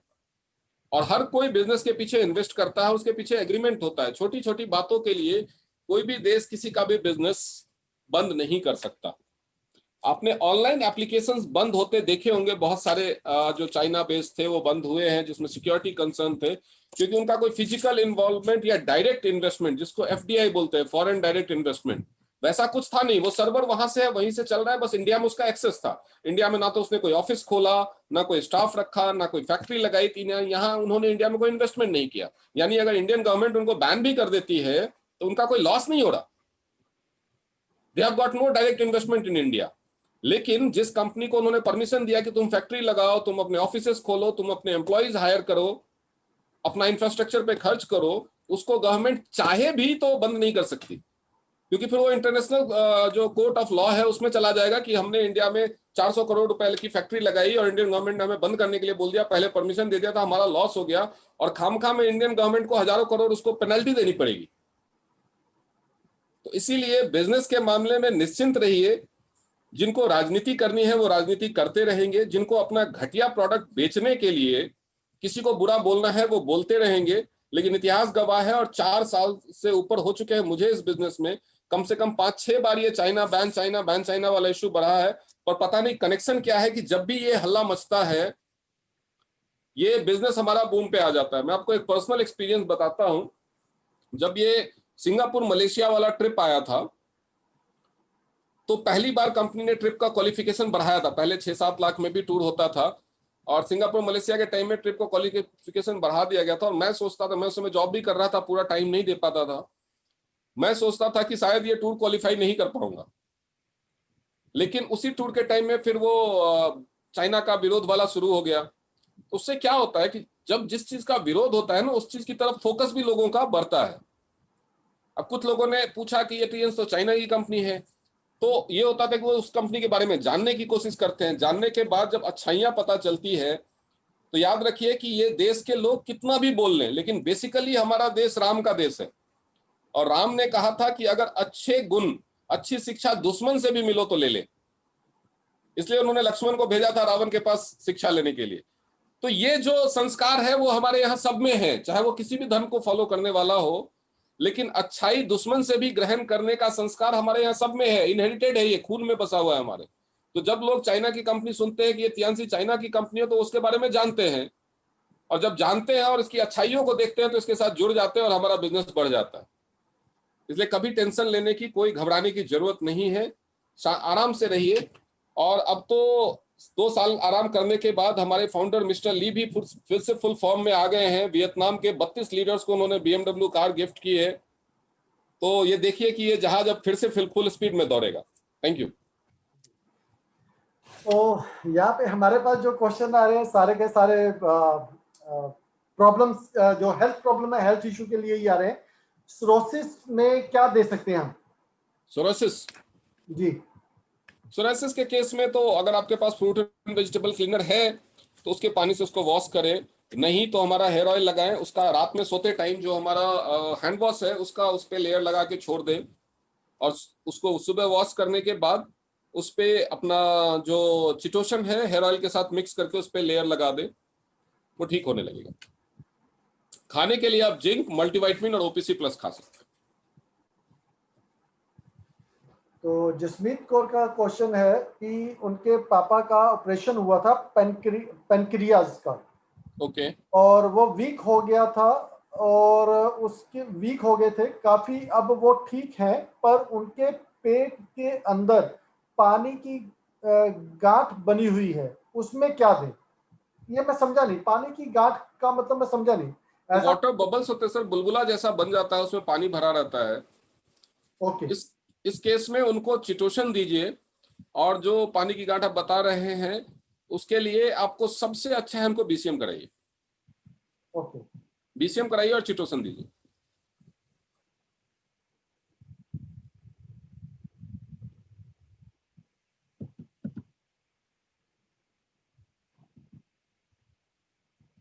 L5 की प्रॉब्लम हो तो उसमें क्या करना चाहिए सर? L5 एक्यूलाइफ बेल प्रेस होना, या शैटिका बोलते हैं, 40 साल की एज है। L5 और L4 के बीच से साइटिक नर्व निकलता है, तो L5 में अगर कंप्रेशन है तो साइटिक नर्व अफेक्ट हो सकती है। बीसीएम की थेरेपी रिलैक्स करेगी उसको, लेकिन सिंस ये साइटिका की प्रॉब्लम नहीं है, ये L5 का कंप्रेशन अगर है, तो एक्यूलाइफ की थेरेपी L4 L5 वाले पॉइंट पे देना, जो लंबर स्पाइन वाला एरिया है नीचे वाला, उसमें वो पॉइंट जहां पे सबसे ज्यादा सेंसेशन हो वहां पे थेरेपी देना बहुत जल्दी राहत पहुंचाएगा और ठीक भी करेगा। हेयर फॉल के लिए सर आप क्या सजेस्ट करते हैं? हार्मोनल प्रॉब्लम नहीं है? हेयर फॉल में अगर हार्मोनल प्रॉब्लम नहीं है तो हमारा ऑयल और हेड केयर अपरेटस काफी है। बीसीएम भी करे उससे भी हेयर फॉल में फायदा होता है। अगर सप्लीमेंट्स की बात करें तो जिंक और मल्टीविटामिन हेयर फॉल को रोकने में बहुत ज्यादा मददगार है। ब्लैक पैचेस आ चुके हैं स्किन पे, और ब्रेस्ट में गांठें भी हैं। ब्रेस्ट में गांठों में अगर कैंसर नहीं है, अगर उसका मेमोग्राम हुआ है और उसके बाद कैंसर एंटीजन टेस्ट भी हो चुका है और ये पता है कि कैंसर नहीं है, तो ब्रेस्ट की गांठें केवल हेड केयर की मसाज से ठीक हो जाती है। ओके। हेड केयर के मसाज अगर हाथों से छूने से फील हो रहा है तो हेड केयर का मसाज उस पर काफी इफेक्टिव होता है। हेड केयर के मसाज से वो ठीक हो जाती है। और क्या क्वेश्चन में था इनका? ब्रेस्ट की गांठों के अलावा ब्लैक पैचेज। हाँ, ब्लैक पैचेस स्किन पे। ब्लैक पैचेज कहाँ पे हैं? ब्रेस्ट पे ही है अगर, तो हेड केयर के मसाज से वो भी ठीक होना शुरू हो जाएगा। साथ में आप टीपॉली और ओपीसी लेना शुरू कर दीजिए, अगर एच कप है तो और भी बहुत अच्छा है। ओके। एक पेशेंट है, वो टाइप 1 डायबिटीज है और 23 साल का है, इंसुलिन ले रहे हैं, और हेल्थ वाइज स्टाउट है, मतलब कि हेल्थ वाइज कोई दिक्कत नहीं है, और हाई फ्लक्चुएशन रहती है डायबिटिक में, तो क्या सुजेस्ट करेंगे आप? ऑब्वियसली अगर टाइप 1 है तो हाई फ्लक्चुएशन रहेगी, और टाइप 1 है तो उनको, टाइप 1 वालों को इंसुलिन लेते रहने से क्या है, इंसुलिन की उनकी जो बॉडी की रिक्वायरमेंट है वो तो रहेगी, लेकिन टाइप 1 वाले की एज बहुत ज्यादा नहीं होती। हमारा पहला पर्पस है, टाइप 1 के केसेस में 100% केसेस ठीक नहीं होते, लेकिन अगर हमारा पहला पर्पस होना चाहिए कि अगर उसका ब्लड शुगर नॉर्मल भी रखना है तो वो विदाउट इंसुलिन नॉर्मल रहे, तब फिर वो लंबे समय तक जी सकता है जैसे आम इंसान जीता है। नहीं तो टाइप 1 डायबिटीज अगर इंसुलिन डिपेंडेंट है तो इंसुलिन शुरू होने के बाद उसकी लाइफ मैक्सिमम 30 ईयर्स होती है, अगर बचपन में शुरू हुआ तो, और ज्यादा एज में शुरू हुआ तो और भी कम उस अनुपात में। तो इस केस में सबसे अच्छा है इक्विपमेंट्स पे डिपेंड करना। अगर उनका वजन भी ज्यादा है तो बीसीएम भी दीजिए, अगर वजन ज्यादा नहीं है तो एच कप और एक्यूलाइफ, एक्यूलाइफ की थेरेपी पेनक्रियाज पे, और जहां जहां उनको प्रॉब्लम आ रही है लिवर में, लिवर, स्प्लीन और पेनक्रियाज को चेक कीजिए। इसके अलावा जो एच कप का पानी है वो रेगुलर पिए, और जिमनिमा हमारा रेगुलर उनको इस्तेमाल करना है। जिमनिमा जिंक तो 3-4 महीने साल में इस्तेमाल कर ले काफी है। चिटोसन 1 महीना खाया, 2 महीने का गैप दिया, 1 महीना खाया, 2 महीने का गैप दिया, वो भी चलेगा। या लेकिन जिमनिमा रेगुलर उनको इस्तेमाल करना है तब तक जब तक उनका पहले तो इंसुलिन बंद होगा। इंसुलिन बंद होने के बाद भी 2 साल तक कम से कम जिमनिमा उनको कॉन्टिन्यूसली लेने दें। एक्यूलाइफ की थेरेपी कम से कम 3 महीने चलेगी पेनक्रियाज पे, उसके बाद उनको स्टॉप किया जा सकता है। कि जिम्निमा को हम थोड़ा रोक के देखेंगे, अगर फ्लक्चुएट नहीं, जब बंद हो गया इंसुलिन उसके बाद भी 3 महीने एक्यूलाइफ की थेरेपी चलेगी। After that we will stop Gymnema for 15 days और देखेंगे ये हफ्ता भर के लिए कि कितना फर्क आ रहा है। अगर फिर भी फर्क आ रहा है तो एक्यूलाइफ की थेरेपी फिर से कंटिन्यू होगी, नहीं तो एक्यूलाइफ की थेरेपी बंद हो जाएगी, केवल जिम्निमा चलती रहेगी। ओके सर, यूरिन में अगर प्रोटीन पास आउट होता है और उनको बीपी की भी प्रॉब्लम है, तो किस ये चीज की क्या प्रॉब्लम? प्रोटीन पास आउट होता है यूरिन में, ओके। तो प्रोटीन पास आउट क्यों होता है? एक ये क्या ये बीमारी है? और दूसरा उनको बीपी की भी प्रॉब्लम है, तो क्या देना चाहिए? उनको एच कप और चिटोसन दीजिए, उनका लिवर प्रोटीन को डिस्कार्ड कर रहा है, प्रोटीन को डाइजेस्ट नहीं कर पा रहा, और बीसीएम भी दीजिए, या उनको कोई ना कोई फिजिकल एक्टिविटी करने के लिए बोलिए। ओके। एक क्वेश्चन है, उनकी वाइफ को माइग्रेन पेन शुरू हुआ है जिसके कारण उल्टी भी स्टार्ट हो जाती है, और अंधेरा पसंद करती हैं, साउंड कोई पसंद नहीं करती हैं, तो उनको तुरंत पेन में कैसे काबू पाया जा सकता है? उनको माइग्रेन के साथ वर्टिगो भी है, और मोस्टली ये तब होता है जब सर्वाइकल की प्रॉब्लम होती है, वही गर्दन की प्रॉब्लम। तो माइग्रेन एक्यूलाइफ की थेरेपी और हेड केयर का मसाज इसमें सबसे इफेक्टिव रहेगा, सर्वाइकल के पॉइंट पे और माइग्रेन के पॉइंट पे दोनों। माइग्रेन के पॉइंट आप देखेंगे हमारी उंगलियों में पीछे की तरफ है और सामने भी है, तो माइग्रेन के पॉइंट पे और सर्वाइकल के पॉइंट पे एक्यूलाइफ की थेरेपी करें और हेड केयर का मसाज करें सिर पे, तो ये जो दोनों चीजें हैं ये दोनों बंद हो जाएगी। और उल्टी को अगर शुरुआत में अरेस्ट करना है तो एफओएस और चिटोसन दे दीजिए, उल्टी में राहत आएगी। और 34 ईयर की लेडी है जिनको रेगुलर ब्लीडिंग हो रही है रेगुलर ब्लीडिंग हो रहा है, तो कौन सा प्रोडक्ट देना चाहिए? सर, रेगुलर ब्लीडिंग में सबसे पहले कारण जानना इंपॉर्टेंट रहता है। रेगुलर ब्लीडिंग के लिए तो 2-3 चीजें हैं जो ज्यादा जिम्मेदार होती है। पीसीओडी पीसीओएस की प्रॉब्लम हो सकती है, या फिर हार्मोनल इम्बैलेंस कुछ हो सकता है, थायराइड की वजह से रेगुलर ब्लीडिंग की प्रॉब्लम होती है, या कहीं ना कहीं कोई सिस्ट या गांठ है। अगर ये रीजन पता चल जाए तो ज्यादा अच्छा रहेगा उसको देना। अदरवाइज आप कोई भी इनमें से कोई भी प्रॉब्लम हो तो ओमेगा, जिंक और ओपीसी कॉमन है, ओमेगा, तो इसीलिए जिंक एंड ओपी। ये 3 चीजें तो आप स्टार्ट कर दीजिए। उसके बाद आप अगर हम अल्ट्रासाउंड हुआ है तो अल्ट्रासाउंड के रिपोर्ट के हिसाब से मैं फर्दर बता पाऊंगा। और इरेगुलर मेंस्ट्रुएशन के लिए हम क्या क्या दे सकते हैं? इरेगुलर मेंस्ट्रुएशन के लिए ओमेगा, ओपीसी और जो हमारा बीसीएम का थेरेपी है वो सबसे बढ़िया है। और थायराइड कंट्रोल करने के लिए कौन से सप्लीमेंट हैं? थायराइड कंट्रोल करने के लिए तो हमारे पास ओमेगा, जिंक, मल्टीविटामिन और एफई प्लस है। लेकिन थायराइड जब ठीक हो सकता है तो केवल कंट्रोल क्यों करना है, साथ में बीसीएम की थेरेपी भी दीजिए, वो 3-4 महीने में ठीक ही हो जाता है, कोई भी सप्लीमेंट ना ले तो भी नॉर्मल रहता है। तो नवरूप जी का ये क्वेश्चन था थायराइड कंट्रोल करने के लिए, तो बीसीएम की थेरेपी और साथ में वो 3 सप्लीमेंट। हाँ। बालों को झड़ने के लिए रोकने से क्या सप्लीमेंट देने चाहिए? और हेरिडिटरी हो तो, जैसे उनके पेरेंट्स के भी झड़ते थे तो बच्चों में भी। ये जेनेटिक भी बात जो है, फल आपने देखा होगा कि कुछ लोगों के बाल अगर बीच से उड़ते हैं तो सबके होते हैं, वो फादर का भी होता है, ग्रैंडफादर का भी हो जाता है, फिर बेटे का भी हो जाता है। लेकिन हेरिडेटरी बाल झड़ने का ज्यादातर लड़कों में मेल में देखा गया है, फीमेल में ये कम होता है। फीमेल में ऑलमोस्ट सारी फीमेल को अगर आप फीमेल से पूछो कि आपको बाल टूटने की प्रॉब्लम है तो 99% फीमेल हाँ बोलेंगी। तो सबको लगता है, तो माँ को भी झड़ रहा है, बेटी को भी झड़ रहा है, नातिन को भी झड़ रहा है, तो लगता है ये हेरिडेटरी हो गया है। कोई जरूरी नहीं है हेरिडेटरी प्रॉब्लम हो ये, क्योंकि सबको फील होता है कि मेरे बाल टूट रहे हैं। तो बालों के झड़ना एक मिथ भी है, क्योंकि अगर आपका शरीर हेल्दी है, आपका न्यूट्रिशनल डिफिशियंसी नहीं है, कोई हार्मोनल इम्बैलेंस नहीं है कोई, तो आपके शरीर में लगभग 100 बाल रोज उगेंगे। अब तो इसीलिए 100 के करीब बाल रोज अगर झड़ते हैं तो दिखने में, नहाने के टाइम में जब आप, क्योंकि बहुत सारी महिलाएं रोज बाल नहीं धोती है, वो 2 या 3 दिन में एक बार शैम्पू करती है, तो 2-3 दिन से जो बाल टूटते हैं वो सिर में फंसे हुए रहते हैं मोस्टली। जब शैम्पू करने के साथ वो एक साथ निकलते हैं तो 2-3 दिन का वो 200-300 बालों का गुच्छा हो सकता है, जो लगता है कि उनको लगता है उनको कि अब कलेजा मुंह को आ जाएगा, इतने बाल झड़ गए मेरे। तो वो नॉर्मल भी हो सकता है। कई बार प्रॉब्लम बाल झड़ना नहीं होता है, प्रॉब्लम ये होती है कि बाल उनके उगते नहीं है जितने झड़ रहे हैं। जी। अगर 100 बाल रोज झड़ रहे हैं और 100 बाल रोज उग रहे हैं तो सिर खाली नहीं होगा। लेकिन अगर आपके बाल हल्के होते जा रहे हैं तो थोड़ा ये ध्यान देने की कोशिश कीजिए कि हेयर ग्रोथ न्यू के, उसके लिए आपको स्कैल्प में, जड़ों में बालों को फैला के देखना पड़ेगा कि छोटे छोटे बाल नए आ रहे हैं या नहीं। अगर बालों के उगने की प्रॉब्लम है ज्यादा, इन दैट केस तो आपको न्यूट्रिशनल इंटेक पे ध्यान देना पड़ेगा। केवल अगर बाल झरने से रोकना है तो हमारा शैम्पू और हेयर ऑयल भी काम कर लेता है, अगर नॉर्मल है तो। बहुत ज्यादा सीवियर है तो हेड केयर का मसाज, बीसीएम थेरेपी, जिंक और मल्टीविटामिन खाना, ये सब हेल्प करेगा। सर राजविंदर जी का क्वेश्चन है वाराणसी से, अगर किसी के जीभ में कैंसर हुआ हो और ऑपरेशन होने के बाद अब गले में गांठ बन गई हो, तो क्या हम उन्हें कोई सप्लीमेंट दे सकते हैं?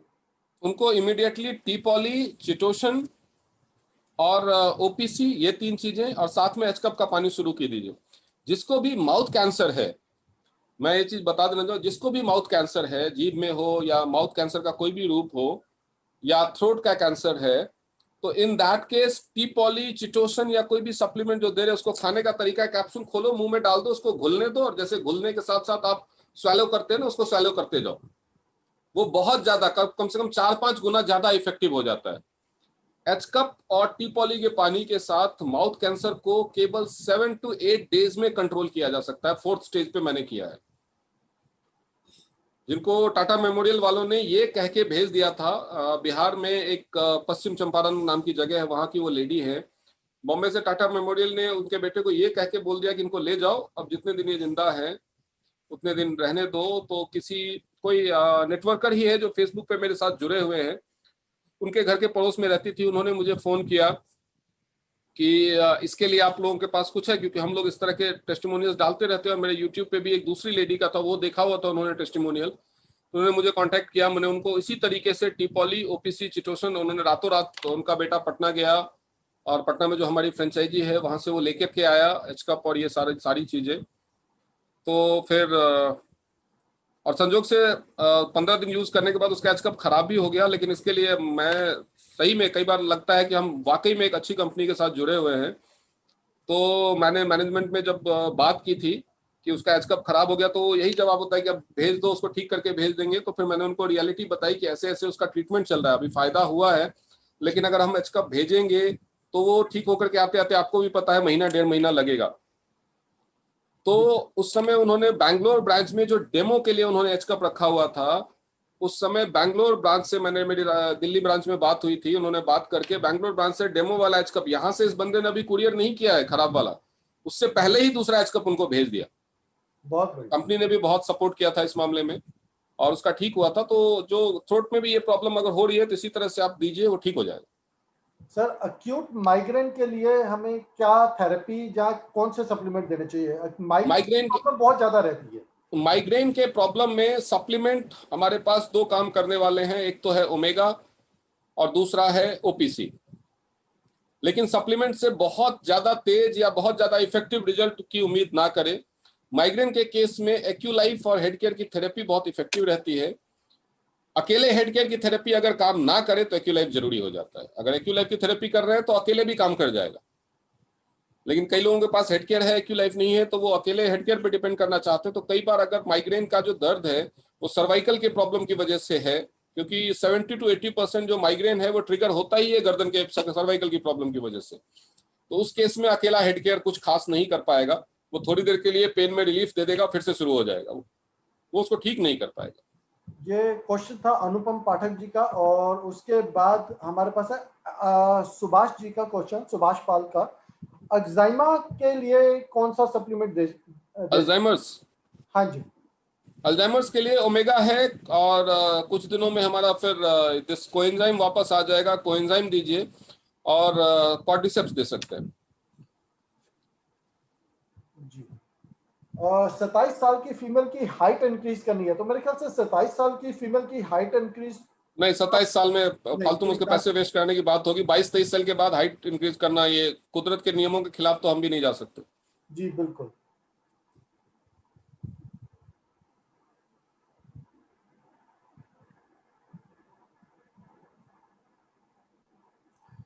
4 साल पहले, नेहा जायसवाल जी का क्वेश्चन है, 4 साल पहले अल्ट्रासाउंड में गॉल ब्लैडर स्टोन डिडक्ट हुआ था 11.8 mm का। ओके, अभी तक कोई प्रॉब्लम नहीं है, जब पेन नहीं हुआ है, तो क्या करना चाहिए? अगर उसको हटाना चाहते हैं एक बार नया अल्ट्रासाउंड करा लीजिए। कई बार जो स्टोन डिटेक्ट होता है वो जो उसमें बाइल कई बार जम जाता है, या कोलेस्ट्रॉल डिपॉजिट से भी जिस समय आपने अल्ट्रासाउंड कराया उस समय वो लग सकता है, बाद में वो अपने आप भी डिजॉल्व होकर के निकल जाता है। तो एक बार अगर प्रॉब्लम नहीं हो रही तो हो सकता है शायद वो अपने आप ही खत्म हो गया होगा, हमारी बॉडी खुद को भी ठीक करती रहती है। लेकिन अगर एक बार अल्ट्रासाउंड करा लीजिए, और नहीं तो एक्यूलाइफ से चेक कीजिए। अगर अल्ट्रासाउंड ये गॉल ब्लैडर गॉल स्टोन के पॉइंट पे सेंसेशन आता है तो इसका मतलब अभी भी है, तो उस केस में ओपीसी और एक्यूलाइफ की थेरेपी स्टार्ट कर दीजिए। गॉल ब्लैडर के लिए ओपीसी और एक्वालाइफ की थेरेपी। और सिरोसिस का वंस अगेन फिर में क्या दें? इसको सिरोसिस, सोरियासिस, सोराइसिस है या लिवर सिरोसिस है? नहीं, इन्होंने सिर्फ सोरियासिस लिखा है, स्पेलिंग क्या लिखा है? स्पेलिंग नहीं, हिंदी में लिखा है। तो सर कई बार लोग जो लिवर सिरोसिस है और सोराइसिस है, दोनों वो स्किन की प्रॉब्लम है, सिरोसिस एक अलग चीज है, तो उसमें कंफ्यूज होते हैं। तो एक बार उनसे बोलिए तो रिपीट करके अपना क्वेश्चन लिख देंगे। हाँ, तो ये लिवर सिरोसिस के बारे में लिख रहे हैं या स्किन सिरोसिस के बारे में?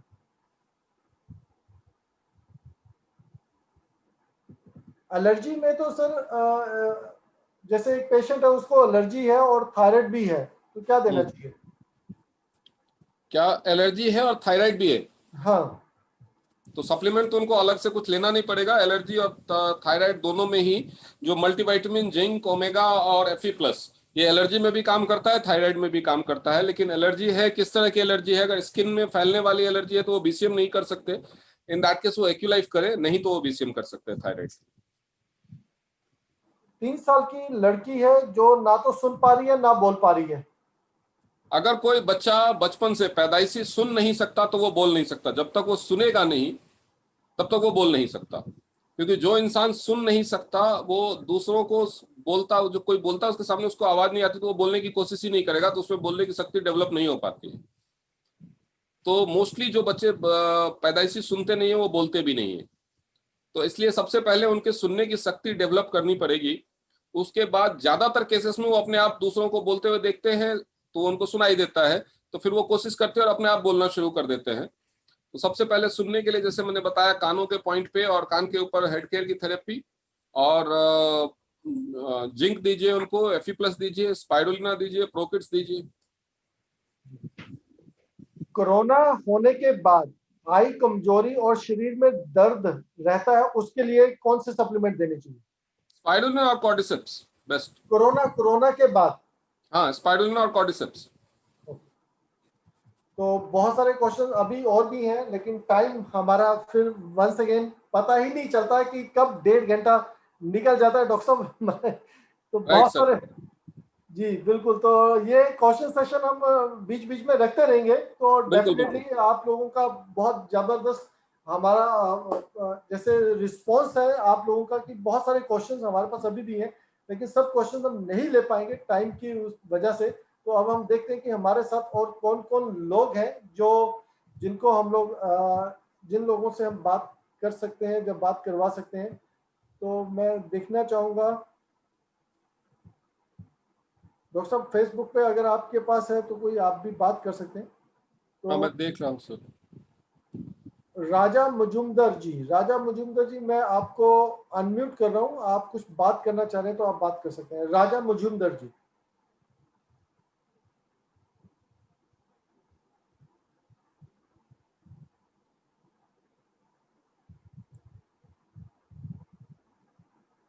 मीनाक्षी कोटला, मीनाक्षी जी आप बात कर सकती हैं, मीनाक्षी कोटला जी, मैंने आपको अनम्यूट कर दिया, आप अपने आप को अनम्यूट करके बात कर सकते हैं, मीनाक्षी कोटला।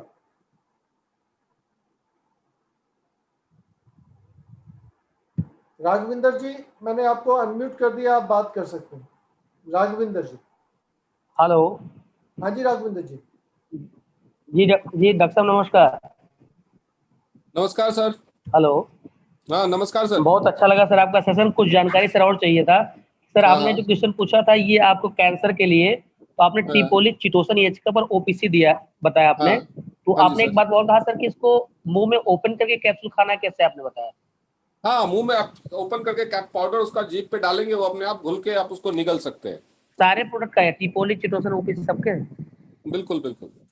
और डॉक्टर साहब अगर मेरा एक पेशेंट क्वेश्चन, अगर जी। पेशेंट खा सके तो, नहीं तो आप कैप्सूल की तरह, या कई बार क्या होता है माउथ कैंसर में लोगों को खाना खाने में या निगलने में दिक्कत होती है, कैप्सूल जैसे आपने उनको बताया कि गर्दन में गांठें हैं, तो हो जी, सकता है कैप्सूल निकलने में दिक्कत हो, तो इस तरीके से सबसे अच्छा है, नहीं तो आप पानी में घोल करके पिला भी सकते घोल के पिला सकते हैं सर, बिल्कुल।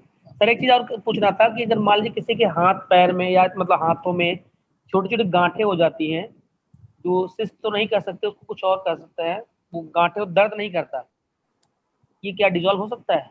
हाँ हाँ हाँ बिल्कुल, किस चीज़ से मतलब सर? एक्यूलाइफ की थेरेपी और ओपीसी से। ओपीसी लगातार खाना, क्योंकि कई होम्योपैथ दवाई की गई है, तो उससे आराम नहीं मिला। ओपीसी स्टार्ट कीजिए सर, 4-6 महीने में ही आपको डिफरेंस दिख जाएगा। Okay sir, okay, thank you sir. Okay. और मीना सिंह जी हैं इलाहाबाद से। मीना जी, मैंने आपको अनम्यूट कर दिया है। मीना सिंह।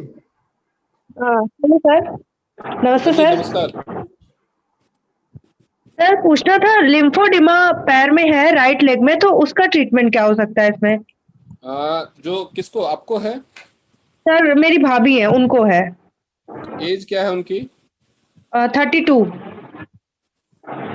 राइट लेग में है? हाँ सर। ओके, कब से है ये? सर ये 5 महीने हो गए।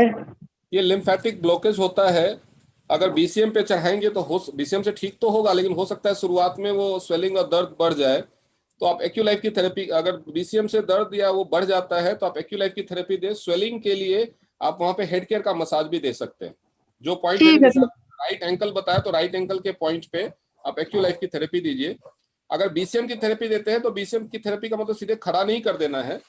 मैं आपको हाँ। पोजीशन दिखाना चाहूंगा। बीसीएम के प्लेट के ऊपर दोनों पैरों को जब कुर्सी पे बैठ के रखते हैं तो ऐसे नहीं रखना है, ऐसे हाँ। कर्व करके तिरछा करके रखना है। दोनों घुटनों को अच्छा सर। फैला देंगे वी शेप में, तो पैर अपने आप हाँ। ही ऐसे आएंगे। ऐसे करके पैर रख करके बीसीएम की थेरेपी चेयर पे बैठ के वो पोजीशन में लीजिए और एक्यूलाइफ की थेरेपी दीजिए, ठीक हो जाएगा। जी ठीक है सर। हेड मसाजर से मैंने किया था 2-3 दिन, लेकिन उसके उनके पैर और सूज गए थे। हाँ होता है, कई आप बीसीएम भी कर, मैंने कहा ना बीसीएम भी करेंगे तो हो सकता है शुरुआत में सूज जाए, तो कई पेशेंट नहीं लेना चाहते, इसीलिए मैंने बताया एक्यूलाइफ की थेरेपी थोड़ा लेट काम करेगी लेकिन ठीक कर देगी।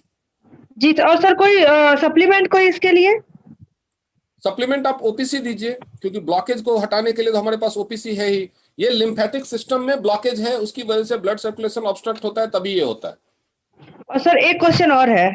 क्या? सर ऑप्टिक न्यूराइटिस है, उसके लिए क्या हो सकता है? एक्यूलाइफ की थेरेपी, उसका और कोई पूरी दुनिया में कहीं कोई इलाज नहीं मिलेगा। जी सर, ठीक है, thank you sir. Okay.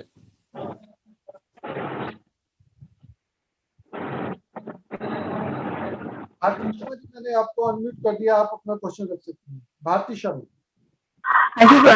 Good morning sir. Good morning जी। एक्चुअली एक पर्सन है, उनका हार्ट सर्जरी हुआ है, 1.5 साल हो गए हैं। ओके। उसके बाद वो बहुत ज्यादा वीक और मतलब कि समझ में नहीं आ रहा, वो चलना मुश्किल ऐसा हो रहा है। तो उनको ऐसा क्या दें कि वो खड़े हो जाएं और उनका वो ठीक हो जाए। हार्ट आप सर्जरी में बताइए, आप बताइए क्या क्या दे स्टेंट भी सकते हैं? लगा हुआ है सर उनको। हम्म, क्या लगा हुआ है? हेलो, क्या लगा हुआ है आपने बताया? बोलना नहीं, आवाज आ रही। चलिए, आपकी आवाज नहीं आ रही, मैं रिप्लाई दे देता हूं उनको। आप कॉर्डिसेप्स दीजिए, स्पाइरुलिना दीजिए, मल्टीविटामिन दीजिए, प्रोटीन दीजिए। Protein, spirulina. कॉर्डिसेप्स और मल्टीविटामिन। कॉर्डिसेप्स 2-3 महीने दीजिए, मल्टीविटामिन, स्पाइरुलिना और प्रोटीन तब तक दीजिए जब तक आपको उनको लगे ना कि वो बॉक्सिंग करने के लायक हो गए हैं, तब तक देते रहिए। ठीक है सर, उनको स्टेंट भी लगा है तो दे सकते हैं ना, बाकी हाँ थेरेपी हाँ, वगैरह नहीं दे स्टेंट सकते ना? स्टेंट कुछ भी नहीं है, स्टेंट में कुछ भी प्रोहिबिटेड नहीं है। स्टेंट वाले बंदे को नॉर्मल बंदा मानिए। ठीक है सर, ठीक है, थैंक यू। किरण यादव जी, मैं आपको अनम्यूट कर चुका हूँ, आप अपने आप को अनम्यूट कर सकते हैं। जी किरण जी। जी सर, नमस्कार सर। नमस्कार मैम। नमस्कार डॉक्टर साहब, कैसे हैं? नमस्कार मैम, बढ़िया मैम। आप तो जानकारी के भंडार बनते जा रहे हो। नहीं मैम, सब आप लोगों से सीख रहा हूँ। अरे सर ऐसे मत कहो, हम आपसे सीख रहे हैं। बिल्कुल, हम सर परस्पर बस एक दूसरे को सिखाएंगे मैम, यही तो है। बिल्कुल बिल्कुल सर, टुगेदर कुछ वी ना शेयर, कुछ। हमारा नारा ही है टुगेदर वी शेयर। हम एक दूसरे से जानकारी शेयर ही तो करते हैं। जी जी सर। सर एक दो सवाल थे, कर सकती हूँ? हाँ जी, हाँ जी, बिल्कुल मैम, लेकिन आवाज आपकी बहुत कम आ रही है। अगर आपने ईयरफोन लगाया तो माइक को थोड़ा मुंह के पास कर लीजिए। सर ईयरफोन ना कल खो गया है। अच्छा बताइए। सर सर मैं एक तो ये पूछना चाहती हूँ, जैसे बहुत सारे लोग हम जब बीसीएम कराना चाहते हैं ना, तो वो बोलते हैं भाई स्टंट लगा है या फिर रॉड डली है, तो उस केस में क्या करना चाहिए, नहीं कराना चाहिए?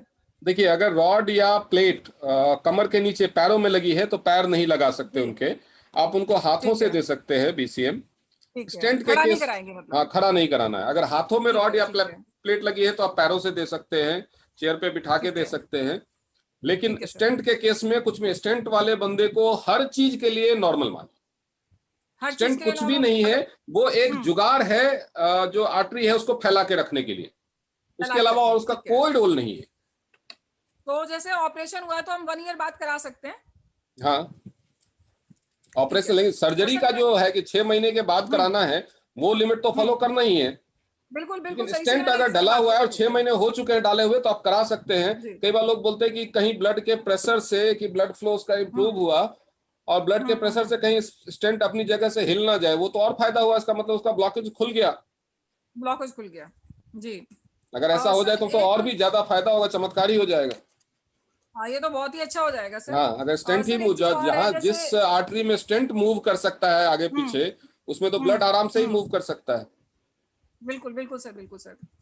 और सर एक ना, जैसे बच्चा था 10-12 साल का, तब तक उसको कोई प्रॉब्लम नहीं थी, अब उसकी एज है 18 साल।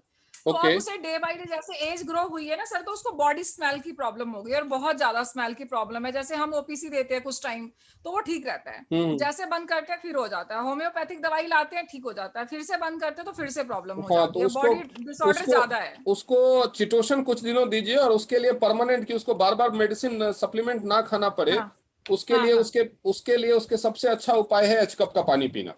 एच क्योंकि कप एक का एच पानी कप वो पीना। ले लेगा, रेगुलर पानी पी, ये एक लीवर का डिसऑर्डर है जो जी स्मेल जी जी पैदा करने वाले एंजाइम्स बना देता है। जी तो जब सर। तक आप कोई भी क्लींजिंग वाला सप्लीमेंट देंगे या मेडिसिन देंगे वो उसको ठीक रखेगा। तो जी, एच कप से ही ये ठीक हो सकता है। लॉन्ग टर्म में एच कप यूज किया जा सकता है। एक बंदा अगर अकेला यूज करे तो उसकी लाइफ भी 3 साल से ऊपर है। तो ठीक है सर, मैं पूछ लेती हूँ, बात कर लेती हूँ। और उसके ना वो मुंह से भी स्मेल बहुत रहती है, हाँ, वो तो उसके मतलब आप, उसको उससे स्मेल आएगी, क्योंकि उसकी बॉडी में हाँ, उसे लिवर का ये डिसऑर्डर है एक तरह का। और आइस भी वीक है, तो इसके लिए मैं एच कफ चलाऊं और चिटोसन दूं? हाँ जी मैम, चिटोसन 2-3 महीने के बाद बंद कर दीजिए। अगर एच कप ले रहा है तो चिटोसन 2-3 महीने से ज्यादा रिक्वायर्ड नहीं है, उसके बाद केवल एच कप का पानी पीता रहे। ठीक है सर। और सर एक और है, जैसे हेयर फॉल बहुत ज्यादा है, तो क्या हम अपने हेयर ऑयल के अंदर जिंक मिला के लगा सकते हैं? हाँ हाँ हाँ, खासतौर पे जिनको पैचेस बन जाते हैं, जैसे सिर यहाँ पे खाली हो गया, यहाँ पे खाली हो गया, वहां पे तो वो सबसे अच्छा तरीका है।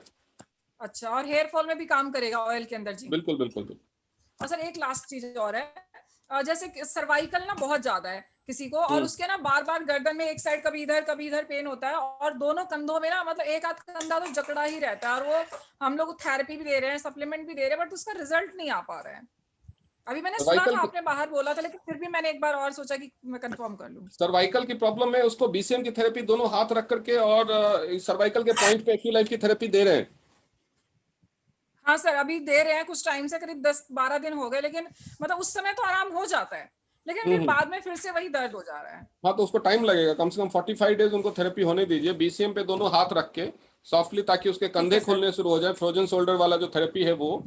और जी गर्दन सर। पे, अगर उसको बहुत फिर भी नहीं हो रहा, तो गर्दन में एक ये जो एरिया है ना, जो दोनों गर्दन जब मूव करते हैं तो एक सिरा जैसे ऐसे टाइट हाँ होती है दोनों तरफ, आप देखेंगे हाँ जी उस लाइन में हाँ जब जी हाँ आप जी। एक्यूलाइफ का मूव करेंगे तो एक जगह एक पॉइंट ऐसा आएगा जहां पे एक्यूलाइफ के टच होते ही पूरा गर्दन एकदम जकड़ जाएगा। उसको ऐसे अच्छा फील ठीक होगा है। जैसे हम स्पंज को हाथ में पकड़ के दबाते हैं, निचोड़ते हैं, वैसे निचोड़ा। और जैसे हम वो हटाएंगे हाँ वो रिलैक्स हो जाएगा। तो वो वाला कम से कम 20-20 ठीक है। बार दोनों तरफ, अगर दोनों तरफ प्रॉब्लम है तो। नहीं तो वो क्या करता है, वहां जो मसल्स स्टिफ हो गए ना, सर्वाइकल का जिसको भी पेन होता है ना, उसकी हैबिट हो जाती है हाँ जी हाँ गर्दन को जी। एकदम सीधा रखने की, मूर्ति की हाँ हाँ तरह। हाँ क्योंकि घुमाने से तो उसको हाँ जी पेन हाँ जी। होता है तो वो सीधा रखता है मोस्टली। बहुत ज्यादा। तो उस केस में हाँ जी हाँ ये जी। जो एरिया है ना, यहाँ के मसल्स स्टिफ हो जाते हैं, तो उसको जी सॉफ्ट करने के लिए वो थेरेपी अच्छी रहती है। क्योंकि जब तक वो मसल सॉफ्ट नहीं होंगे वहां के, फिर प्रॉब्लम जी। है। उसका दूसरा तरीका ये भी है कि जो हमारा हेड केयर अपरेटस है उसका जो हाँ उसका जी। वाइब्रेशन ऑन करके 20-20 मिनट दोनों में यहाँ पे रखें।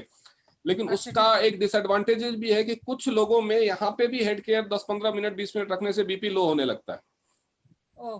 तो इसीलिए एक्यूलाइफ से वो करना सबसे ज्यादा अच्छा है। एक्ो लाइफ से एक्ो वो सर्वाइकल और का डायरेक्टली पॉइंट यहाँ पे। पे एक पॉइंट है, उसको आपको करना पड़ेगा। नहीं तो किसी दिन उनको कल मैं वहां रहूंगा, अगर कल वो आ सकते हैं यहाँ पे हेल्थोपिया में, उतना कठिन नहीं होता। तो आ जाए, मैं आप उनको वो पॉइंट बता दूंगा कि कहाँ पे एक्यूलाइफ रखना है। जी सर, जब आप मिलोगे तो मैं आपसे जरूर पूछूंगी। थैंक यू सर, Okay, इतनी okay, सारा okay. ज्ञान देने के लिए और इतना मुझे स्पेशली बताने के लिए आपका बहुत बहुत नहीं नहीं बिल्कुल ma'am, thank you sir. Always thank you. Thank you. अब डॉक्टर साहब एक लास्ट क्वेश्चन हम ले लेते हैं, काफी टाइम हो चुका है। तो शैलजा सिंह जी हैं, शैलजा सिंह जी मैं आपको अनम्यूट कर रहा हूँ, तो आप अपना क्वेश्चन रख सकती हैं, शैलजा सिंह।